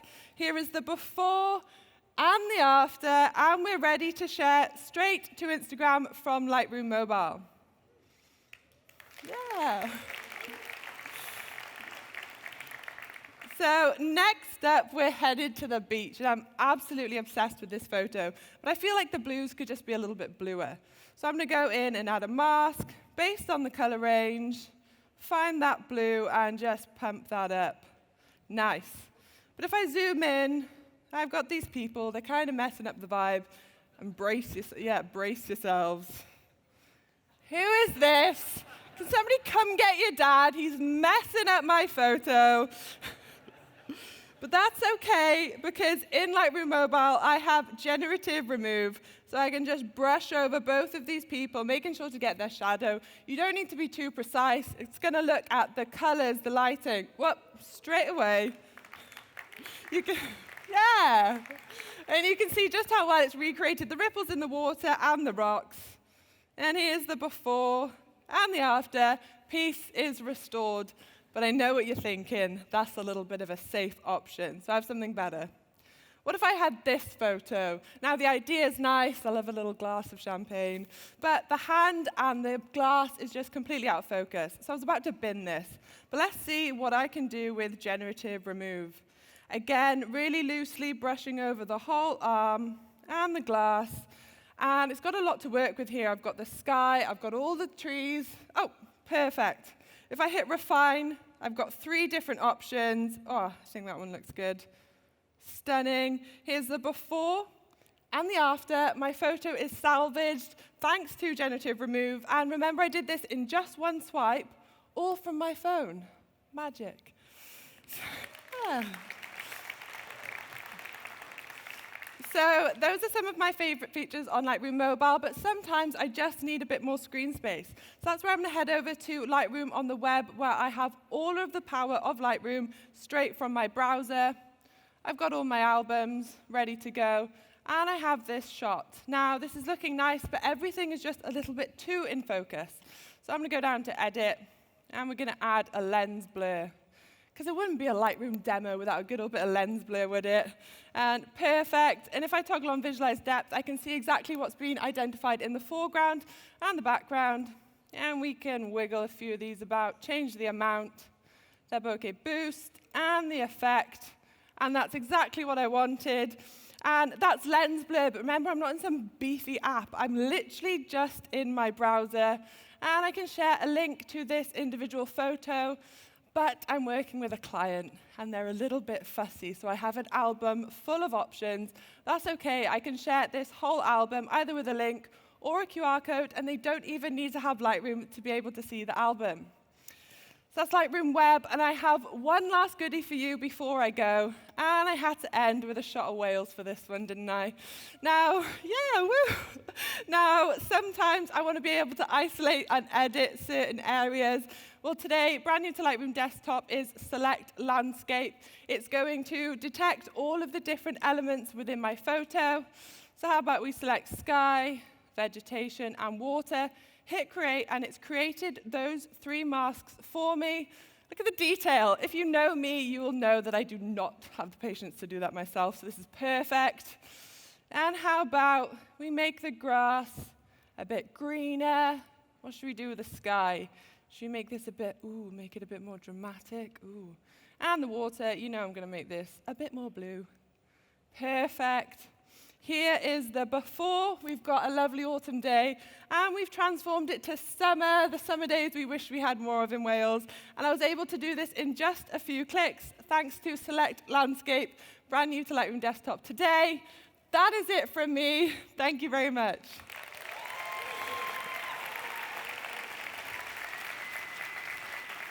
Thank you so much, Lucy. Lucy showed how easy it is to make your photos perfect in Lightroom Mobile with quick actions, retouching with automatic facial detection, and Firefly-powered generative remove. She also showed how you can take your edits even further in Lightroom Web and create and share albums with the memories that matter most to you. And the new Select Landscape AI masking feature in Lightroom Desktop makes creating masks for landscape elements like water and plants absolutely effortless. Everything Lucy showed is available today in the latest ecosystem release of Lightroom. If you care about your photos, I promise Lightroom is for you. Okay, let's take a second and catch our breath. We just saw so much innovation today. Photoshop, Illustrator, and Premiere Pro are getting faster and better, expanding your creative power and precision. Firefly-powered workflows in the core creative apps continue to improve in ways that give you control and reduce those tedious tasks. And using the Firefly app in combination with Photoshop, Illustrator, and Premiere allows you to create exactly what is in your mind's eye. Adobe Express, our quick and easy app, gives you even more creative options to take your content further. And we continue to go beyond the desktop, building for the next generation of creative pros with Photoshop on the web, the free Photoshop on iPhone app coming soon to Android, and Fresco. And of course, the Lightroom ecosystem gets better and better with new AI-powered workflows. Everything you saw today is available right now. And we cannot wait to see what you create, and we really want to continue hearing all your feedback to help shape our future roadmap and make sure we're delivering what you want and need. So before I hand things over to my colleague, I'd like to thank you so much for having me up here. I'm really looking forward to chatting with many of you over the course of the day and leaving London more inspired than ever before. So please join me in welcoming Senior Vice President of Design, Eric Snowden, to the stage.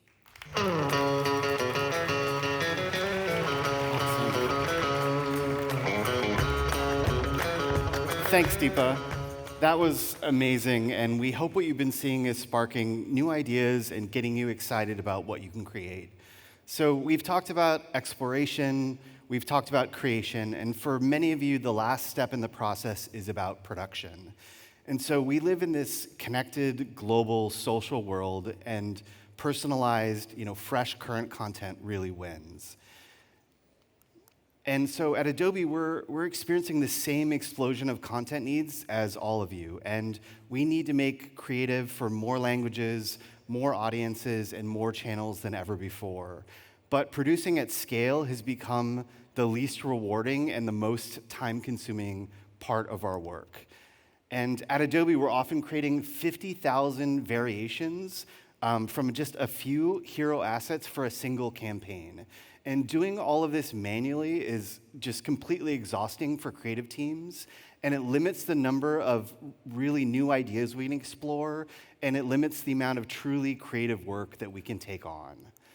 And so that's why we've built Firefly services. So you and your teams can spend less time on repetitive tasks and more time exploring and creating. And so Firefly services, there are 3 main components. The first are Firefly custom models. And so everything you create needs to adhere to brand guidelines. And Firefly custom models lets you create your own generative AI models with just a handful of images. So you can generate content that is always on brand. And all of your data remains yours. No one else can access your data outside of your organization or your model. Second, we're introducing Firefly Creative Production. And this is a simple interface that lets you create at-scale variations of your existing content. And so with this, you can resize, you can remove backgrounds, you can auto-reframe video clips, and we're expanding these capabilities all the time. Finally, we have Firefly APIs for custom integrations.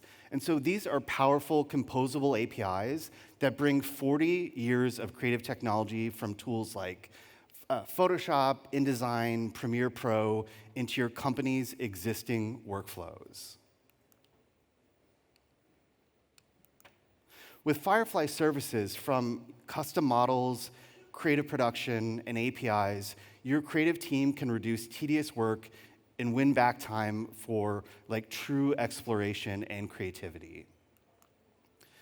And so throughout the day, we've talked a lot about how we're investing in tools to help you be successful and to create new things. And at the same time, there's so much more to your success as a creative than simply having the right tools. It is about your creativity, but it's also about opportunity to hone your skills, to build your network, and to pursue your goals. And we know that starting out can feel really daunting. But here's the thing, you don't have to do it alone. I want you to all think back to when you first started out. There was probably a person or a group of people that helped you with advice, they helped you with opportunities, and someone may have helped you get your first job. And for me, it was a man named Brad Neal. This was my very first internship, and this was at a very small 3-person illustration studio in rural Illinois in the United States. And I actually found this job by calling every single place in the phone book, so that dates me a little bit, that had the word design in the name of the company. And I just called all of them until I actually got an internship. And at the time, I was doing these huge pen and paper illustrations. I didn't know how to use Adobe Illustrator, but they sat me down with a Wacom tablet, a Mac, and Illustrator, and they taught me how to draw using a computer, and it completely changed my life, and I wouldn't be here without this opportunity. And so one of the things that I think makes our community so special is that we're always willing to uplift and to support each other, including welcoming the next generation of creatives into our industry. And we believe at Adobe we have a role to play here, and helping expand and support creative careers. And so there are 3 new programs we're announcing today, and I'm really excited to share all of them with you. So first, as part of our global partnership with Creative Mornings, we're starting a new Level Up program. And so this is really about creating global events to drive conversation and to help people kickstart a career in the industry alongside with Creative Mornings. The second, we're partnering with LinkedIn to give every Creative Cloud member 3 months of free access of LinkedIn Premium. So this is going to help you literally connect with career opportunities. This is the perfect way to make connections and to grow your network. And finally, the thing I think I'm most excited about is we're announcing the Creative Apprenticeship Program. So this is a brand new program designed to help creators get started in the industry through training, mentorship, and real-world experience. So Adobe's goal here is to help hundreds of thousands of early career creatives get started every single year by giving them opportunities for training on skills you need to get a job, to get portfolio feedback, mentorship from industry luminaries, and real-world experience through paid commissions. And the culmination of this program is going to be paid apprenticeships that Adobe will fund, partnering with agencies and companies of all sizes. And so we're excited to see how many careers we can help jumpstart together.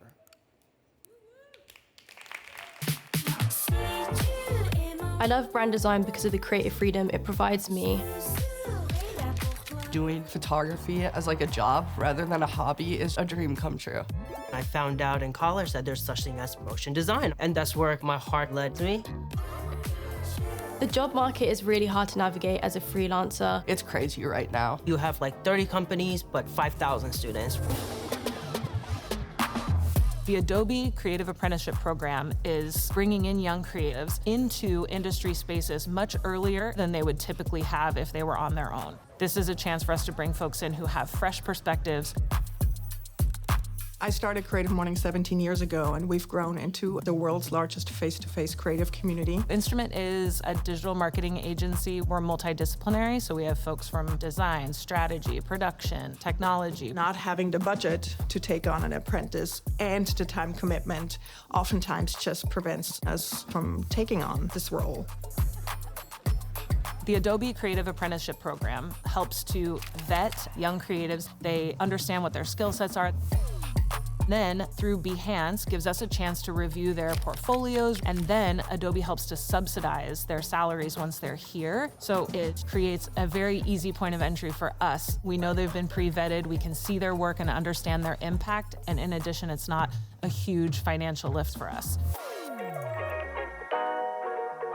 I've networked with a lot of designers, and I think if they knew about a program like this, they'd feel a lot more reassured.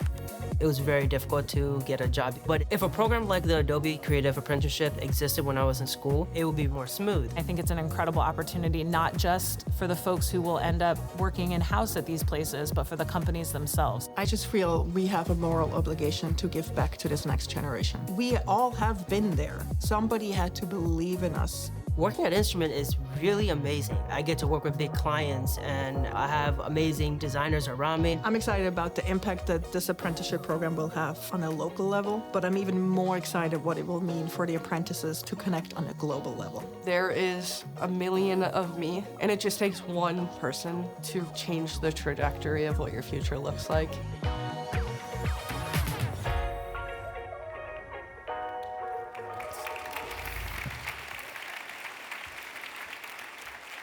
Awesome. So we're so excited to launch with more than 200 creative leaders signed up to be mentors. And we have over 35 agency and company partners signed on to commission projects from the program and to offer apprenticeships. We see our role as helping bring the community together to fund the commissioned work and apprenticeships. And so here's where you come in. We want to invite all of you to join us so that every aspiring creative professional has an opportunity to learn from the people who know the creative world best. And so whether you're a young creator who's just starting out on a path to your creative career, or you're established in the industry and want to provide mentoring, get started by signing up on adobe.com. And with that, I'd like to hand it back to David.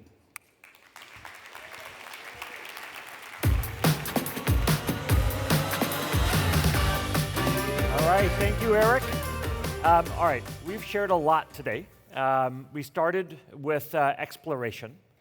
We showed the all-new Firefly application, broad generative capabilities, including image, video, audio, vector, and design. We talked about Firefly boards and how it's a single surface for collaboration for all of your creative ideas. We also introduced for the very first time partner models. We talked about OpenAI and Google and Flux. All of those are available today. We're also announcing a number of other partnerships that are coming in the very near future. So we're very excited about this. Firefly then becomes your one-stop shop for generation and ideation. Deepa then talked about innovation across the creative process or the creation process in Creative Cloud. A lot of work on performance. Your files are getting bigger. The kinds of things you're doing are getting more complicated. Performance continues to be the underpinning of everything we're doing in our flagship applications. Quality of life features. There's so many things that we get requests for that are going to make your life easier and faster so that you can stay focused in the flow of creation. And we're integrating AI in ways that complement and accelerate your workflows directly into those tools. And then finally, Eric talked about Firefly services. These are things that larger organizations use to start to create custom models, but also start to create and generate a lot of the variation so that people can stay focused on the things that impact the business the most, which is the core creation and creativity that all of you guys bring to your teams and your organizations. And of course, last but certainly not least, Eric also talked about the launch of the Creative Apprenticeship Program, which is a core part of really what Adobe's all been about, making sure that we're working with you very closely day in and day out. Everything we talked about so far today is available today. Absolutely everything's on the site, and you can go and start using it today. So please take the time to do that. And as always, give us the feedback. We're so excited to see what you do with it. So thank you. All right, so the last thing, this is actually my favorite part. I get to see all the demos before you guys do, so I love that. Great job, everyone. But this is my favorite part. This is where we actually stop talking to you about what we're doing at Adobe and actually listen to an amazing local creative artist about what they're doing and really sort of connect back and share a little bit about how your peers are doing things in the industry. So with that, I want to bring up Simon Morris, who runs marketing for Europe for us, and he's going to talk a little bit about what we're doing in the local community and actually have this amazing conversation. So Eric, Simon, come on up. Thank you.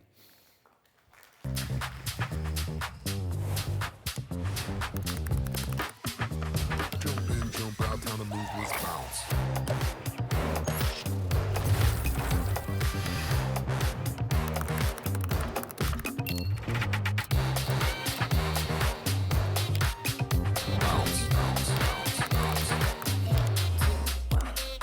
Off the ground, we flying high, holding the string and touching the sky, feet in the clouds, we're in outer space, back to the ground, no time to waste.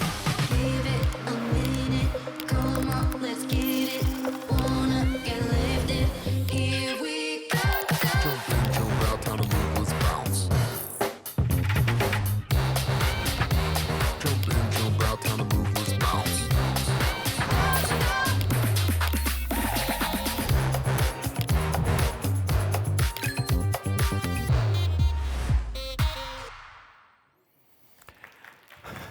Hello, Adobe Max. I'm absolutely thrilled to be here with you all today. We love bringing our community together to learn, to be inspired, and to connect with each other. It's truly an exciting time for creativity. As a marketer, we are just starting to realize the incredible ways that creativity, marketing, and AI are coming together to create magic. Creativity is the key to making marketing work. And it's today's innovations that are fueling creativity and marketing coming together to drive storytelling with impact.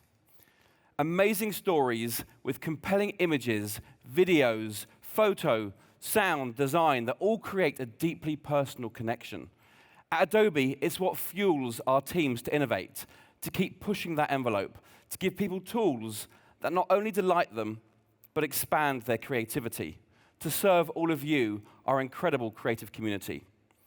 At Adobe, we have a deep commitment in bringing to life our belief of creativity for all, a belief centered around inclusivity, accessibility, and opportunity for everyone. Earlier this year, thanks to support from the Adobe Foundation, Screen Skills launched a number of new programs to help people at the start of their careers. There's the Unscripted TV Skills Fund, which supports senior professionals by helping fund the cost of a Royal Television Society mini MBA in TV and streaming media. Plus, it provides executive coaching sessions and regular networking opportunities. In addition, the new Accelerate Action Bursary provides financial support for coaching and career development to break down those barriers and foster greater inclusion in the industry. To see if those programs could help you, please do scan the QR code on the screen. And a huge, huge thank you to the team at Screen Skills for everything they do and being amazing partners.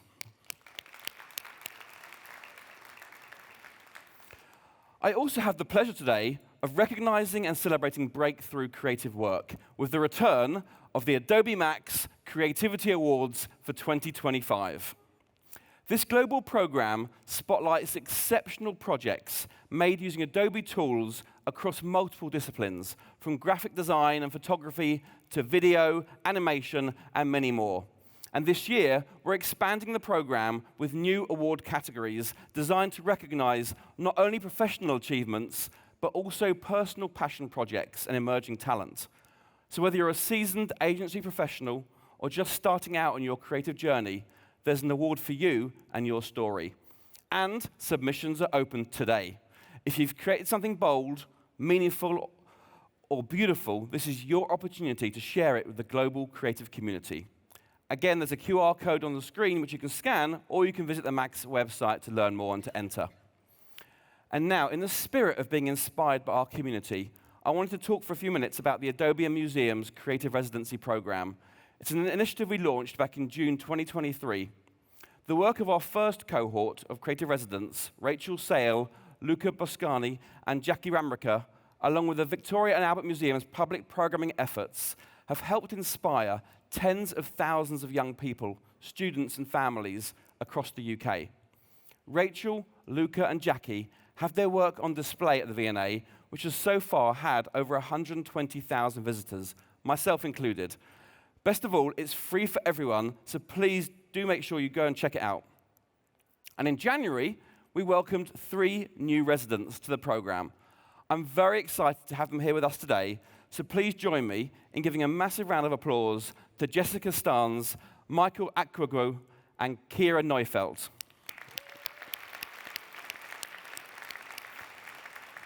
We wish you the greatest success in your artistic endeavors, and we can't wait to see your work on show at the V&A at the end of the year. Another partnership that we are incredibly proud of brings 2 things together that I absolutely love: creativity and football.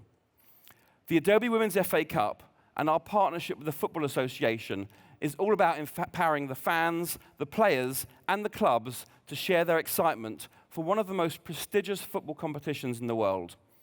Our goal is to reach millions of fans through the power of creativity. Over 130 clubs in the Adobe Women's FA Cup are already using Adobe Express to create social reels and posts, matchday programs, flyers, and all sorts of marketing content, the purpose of which is to help those clubs better engage with their fans by helping them quickly and easily create great content that stands out. This is crucial, as so many of those clubs are largely made up of volunteers or of players who are wearing multiple hats. Not only are they walking out on the pitch to play, they might also be scheduling social posts at the same time. One such club using Adobe Express to do exactly this is Camden Town Women's Football Club, not too far away from where we are today. Last year, we were proud to become their title sponsor, and what an incredible year the team have had. Not only starting out with a sensational 9-0 victory away against Bexhill United in their second match in the Women's FA Cup, but they've now been promoted to the 6th tier of the women's footballing pyramid. And on May the 4th, they'll be taking on Hammersmith Women's Football Club in what is set to be a title decider. So good luck to Camden in that game. And now, we'd like to give you all the chance to play your part in supporting this partnership. So please, very carefully, check underneath your seats.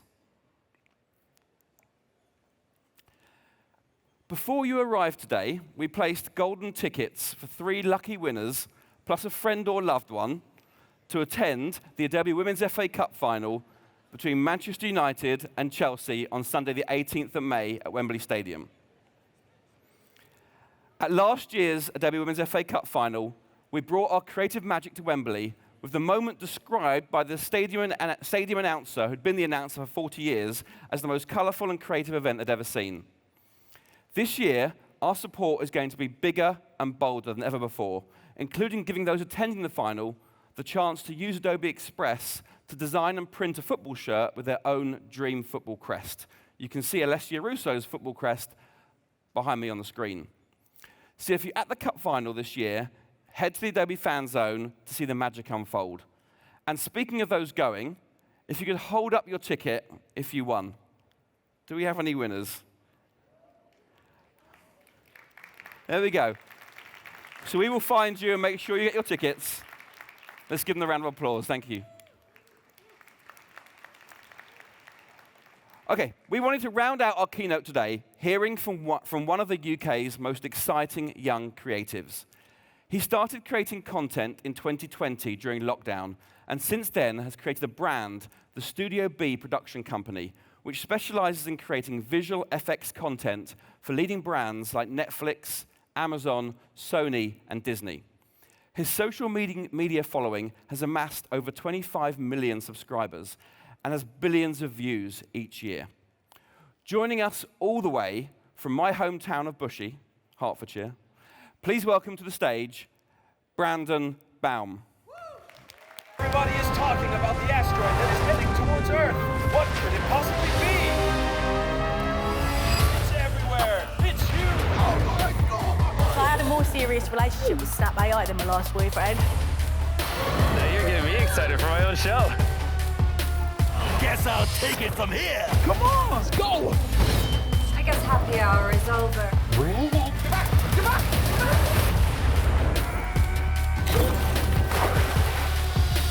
I don't really know what's going on.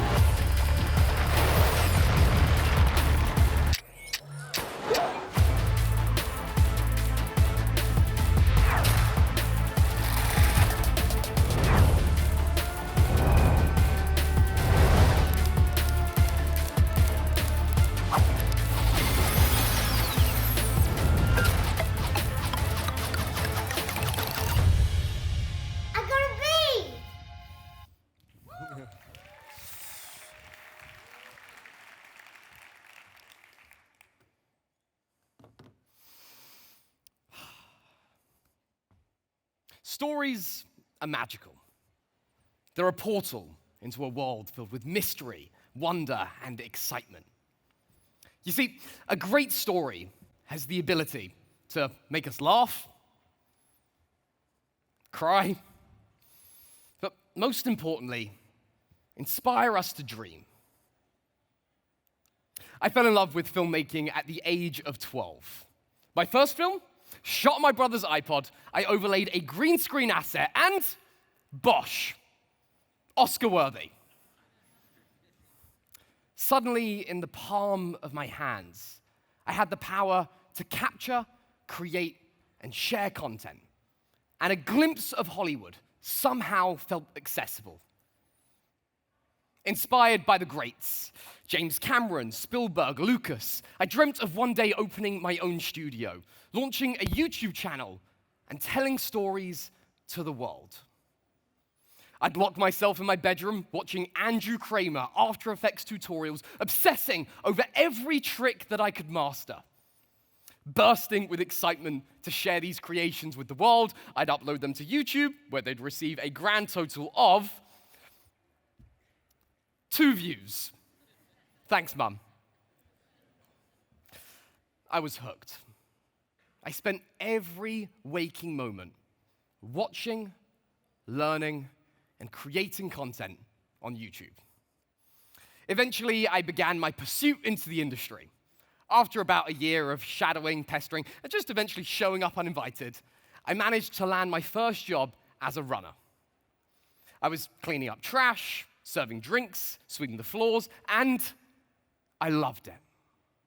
I was surrounded by people like me, people who loved to tell stories.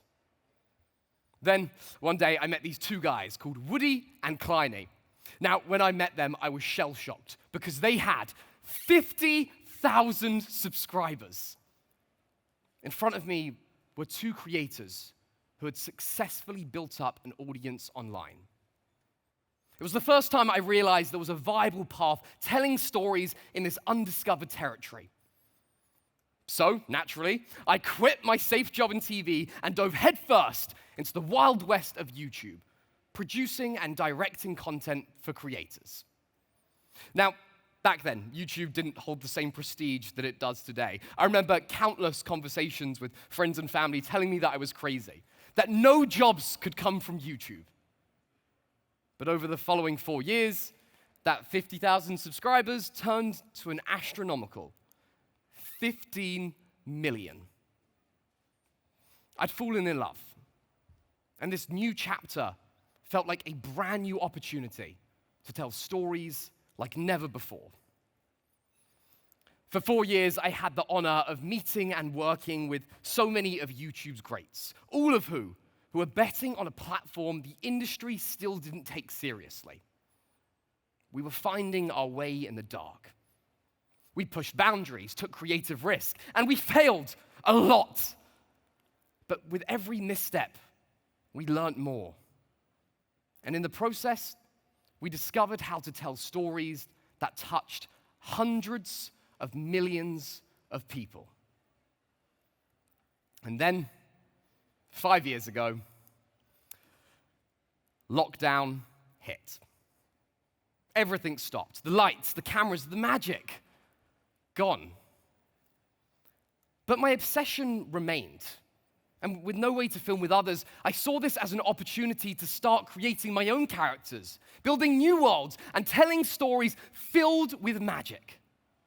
So I set up my own channels, and on day one of lockdown, I made a pact with myself that every day I was going to upload a brand new video. Now, of course, what was supposed to be a 3-week lockdown turned into a 3-month lockdown. But I kept to my pact, ideating, shooting, editing, and uploading every single day. And by the end of the lockdown, I'd reached an insane 1 million followers. As a new chapter emerged, a brand new opportunity to tell stories like never before had quietly opened. Stories make the real world disappear. They conjure emotion, they summon imagination, and they transform the way we see ourselves and each other. Now that is real magic. Storytelling has been prevalent since the dawn of time, since the campfire oral epics of our ancestors to today's blockbusters. The tools have evolved, but that magical feeling storytelling blossoms has never changed. But every time a new tool emerges, the same fear follows, that somehow the magic will be lost. When sound was first introduced to cinema, critics dismissed it as a gimmick. Studio execs claimed that audiences wouldn't want to hear actors speak. Then, as computers were introduced to edit movies, filmmakers claimed that the magic somehow lived in the physical splice of the film, and that the same soul couldn't be recreated inside of a computer. Heck, when Tron hit the big screen, it was banned from a nomination in the visual effects category because the Academy deemed its use of CGI as cheating. Sound familiar? Just a decade ago, Hollywood said that Netflix movies weren't real movies and they didn't belong at the Oscars. And today, Netflix is not only one of the biggest investors in storytelling, they have claimed over 25 Academy Awards. The latest trick has arrived. It's fast, it's new, it's powerful, and it's called AI. And like every tool before it, it has divided the room. Today, it feels like we've entered a creative civil war. On one side, the traditionalists, claiming that AI is ripping the soul from our art. And on the other side, the absolutists, claiming that AI is the final form of artistry. And honestly, my take? I am fucking bored of it all. We've become so obsessed with the mechanics of creativity, so consumed by what's real and what's artificial that we've forgotten the reason we create in the first place. Let's go back for a moment to the 1970s, a time when the idea of making movies inside of a computer was unthinkable, laughable. But then, up stepped one curious filmmaker, George Lucas. In 1977, he released Star Wars, and shattered every preconceived notion of what cinema could be. He didn't chase technology for the sake of technology. He chased it because it was the key to unlock his story and tell it in a way the world could have never have imagined. Then came James Cameron with The Abyss, Terminator 2, Titanic, Avatar.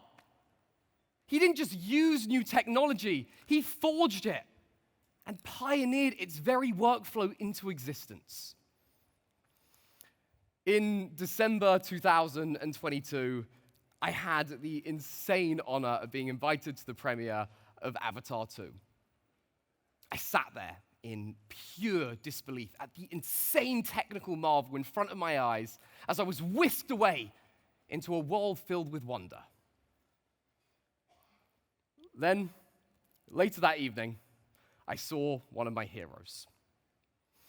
I plucked up the courage, calmed my nerves, took deep breaths, and there he was, Mr. James Cameron. It was a dream come true. I had the privilege to thank him not only for the film, but for pioneering the CGI industry and bringing a new form of magic into existence. And then, literally just a few months ago, this happened. Cameron announced that the next Avatar film would open with a disclaimer that reads, "No generative AI was used in the making of this movie." Instantly, I felt like I was hit by a wave of deja vu. Now look, I get it. I really do. He's protecting the legacy of an industry he helped shape, and in turn, shaped him. But here's the irony. He was only able to shape it because he dreamed bigger. Because instead of joining the chorus of doubt, he leant into the unknown and pioneered it. That's why we watched Titanic sink. It's why we saw Pandora fall. And it's why we know James Cameron as the storyteller he is. And then, literally, as I was creating this presentation a few days ago, something remarkable shifted. Cameron sat down with Andrew Bosworth, CTO of Meta, and his attitude towards AI had evolved. He acknowledged that we stand at a crossroads, not to replace artists, but to amplify them, to integrate AIs into workflows in a way that empowers human creativity. You see, one of Hollywood's greatest challenges today are the spiraling costs that are choking innovation. As budgets rise, studios grow cautious, and original storytelling becomes too risky. And so, we get this churn of prequels, sequels, and remakes. But risk isn't something to avoid. It's the heartbeat of creativity. Without it, entire worlds of imagination never get built. Stories stay locked away, and arguably, most importantly, emerging storytellers never get their shot because the stakes are simply too high. But now, AI has the potential to change everything. By increasing the cadence of production, we can bring costs down, not to replace the creative process, but to unleash more of it. Suddenly, studios can take greater creative swings, greenlight more projects, open the doors to new emerging voices, new talent, you. Now, let's be clear. I'm not arguing that Cameron should be using generative AI in Avatar. Honestly, I couldn't care less whether he uses it or not. I just want to watch one of the greatest storytellers of our time bring his story to the big screen. And let's face it, when you've got one of the biggest budgets in cinema history, unlimited resources, and almost a decade to work on your movie, there's probably not much more AI has to offer. But for the storytellers that don't have the budgets, that don't have the studio backing or the huge team, AI offers a brand new opportunity. Suddenly, storytelling is more accessible, faster, and more feasible than ever. I am here today because of the portal that opened up in the palm of my hand when I was 12 years old. A scratched up iPod that became my gateway into storytelling. The reason AI excites me isn't because of the tech itself. It's because of what it represents. Access, democratization, and a paradigm shift. Enter YouTube, a platform once home to fail compilations and cat videos, has now ascended to become the most dominant forces in our living rooms. A platform that is free to distribute, where you can tell your story and a discoverability engine will hunt down the audience it was intended for. The need for creativity isn't fading, it's exploding. Over 1 billion hours of YouTube content is consumed on TVs alone every single day. We are stepping into an era where the power to decide which stories get told no longer rest in a single Hollywood boardroom. The floodgates are open. Both the tools and the distribution have been brought to billions of potential storytellers. A brand new storytelling pipeline isn't coming. It's already here. One of my favorite stories, a group of remarkable young filmmakers based in Sierra Leone. Using just an old iPhone, they produced an entire hour-long feature film using visual effects. They then uploaded it to YouTube. It went viral, capturing worldwide attention, eventually reaching global superstar Idris Elba. Idris reached out to the group and has confirmed he's working with them on an upcoming project. Never before in human history has a story like that been possible. And I'm excited to enter a world where this is the first of many, and where the pipeline of work isn't just coming from the blockbusters, but independent storytellers all around the world.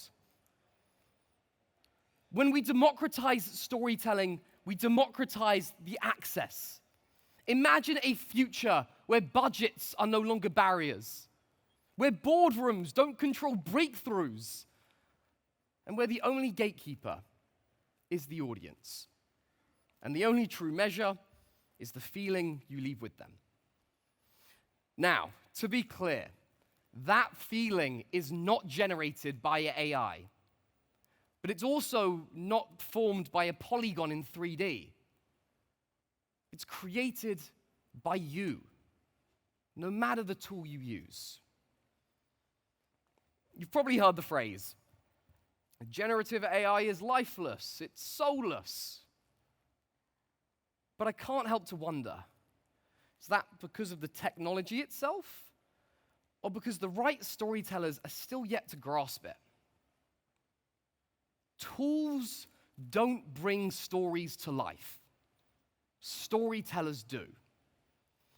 Take Pixar, a studio that pioneered using code and computation to bring toys to life.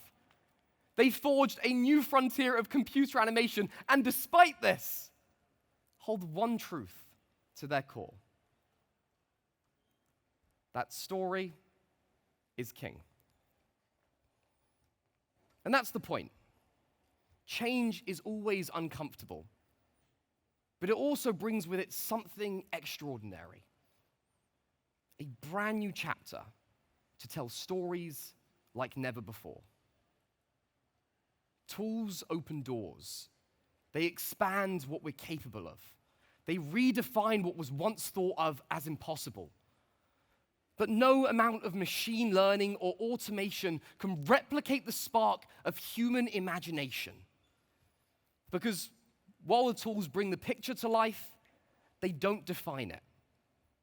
great storytelling does. I've been lucky. What started with a green screen and 2 views is now an insane 15 million subscribers and 15 billion views. My dream of owning a studio has been brought to life in StudioB, helping some of the biggest brands in the world redefine how they tell stories online. StudioB's AI task force is building launch pads for our artists and our production teams, not only to increase cadence, but to help us fail faster so we can stumble on gold quicker. And yes, even with the increase in output, we are still hiring more artists because great artistry lives at the core of every great story. Now, my story is far from over. In fact, I still feel like I'm in Act 1. My dream is to tell stories that bring people together, to build worlds, to create characters, and to maybe one day bring it all to life in a theme park that brings the greatest stories of our time to life. The magic of a story doesn't happen inside of a screen. It's not forged in code or printed on a page. The real magic happens in the audience's mind. It's the lump in your throat when Simba loses his father. It's the chill down your spine when Vader says, "I am your father." And it's the roar in the cinema when Cap lifts up Thor's hammer. That's what turns a scene into cinema, a video into a memory, and a story into something unforgettable. And when we get that part right, the tools fade into the background, the technology disappears, and all that's left is how we made people feel. Because while the tools will keep evolving, the magic of a great story will always stay the same. Thank you.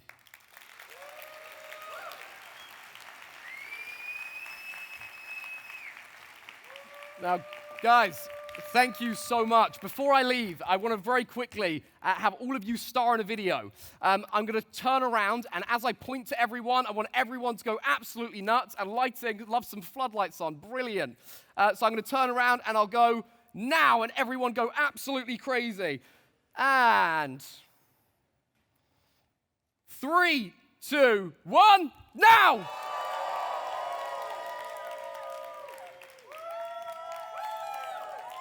Amazing. Thank you so much, everyone. Woo-woo!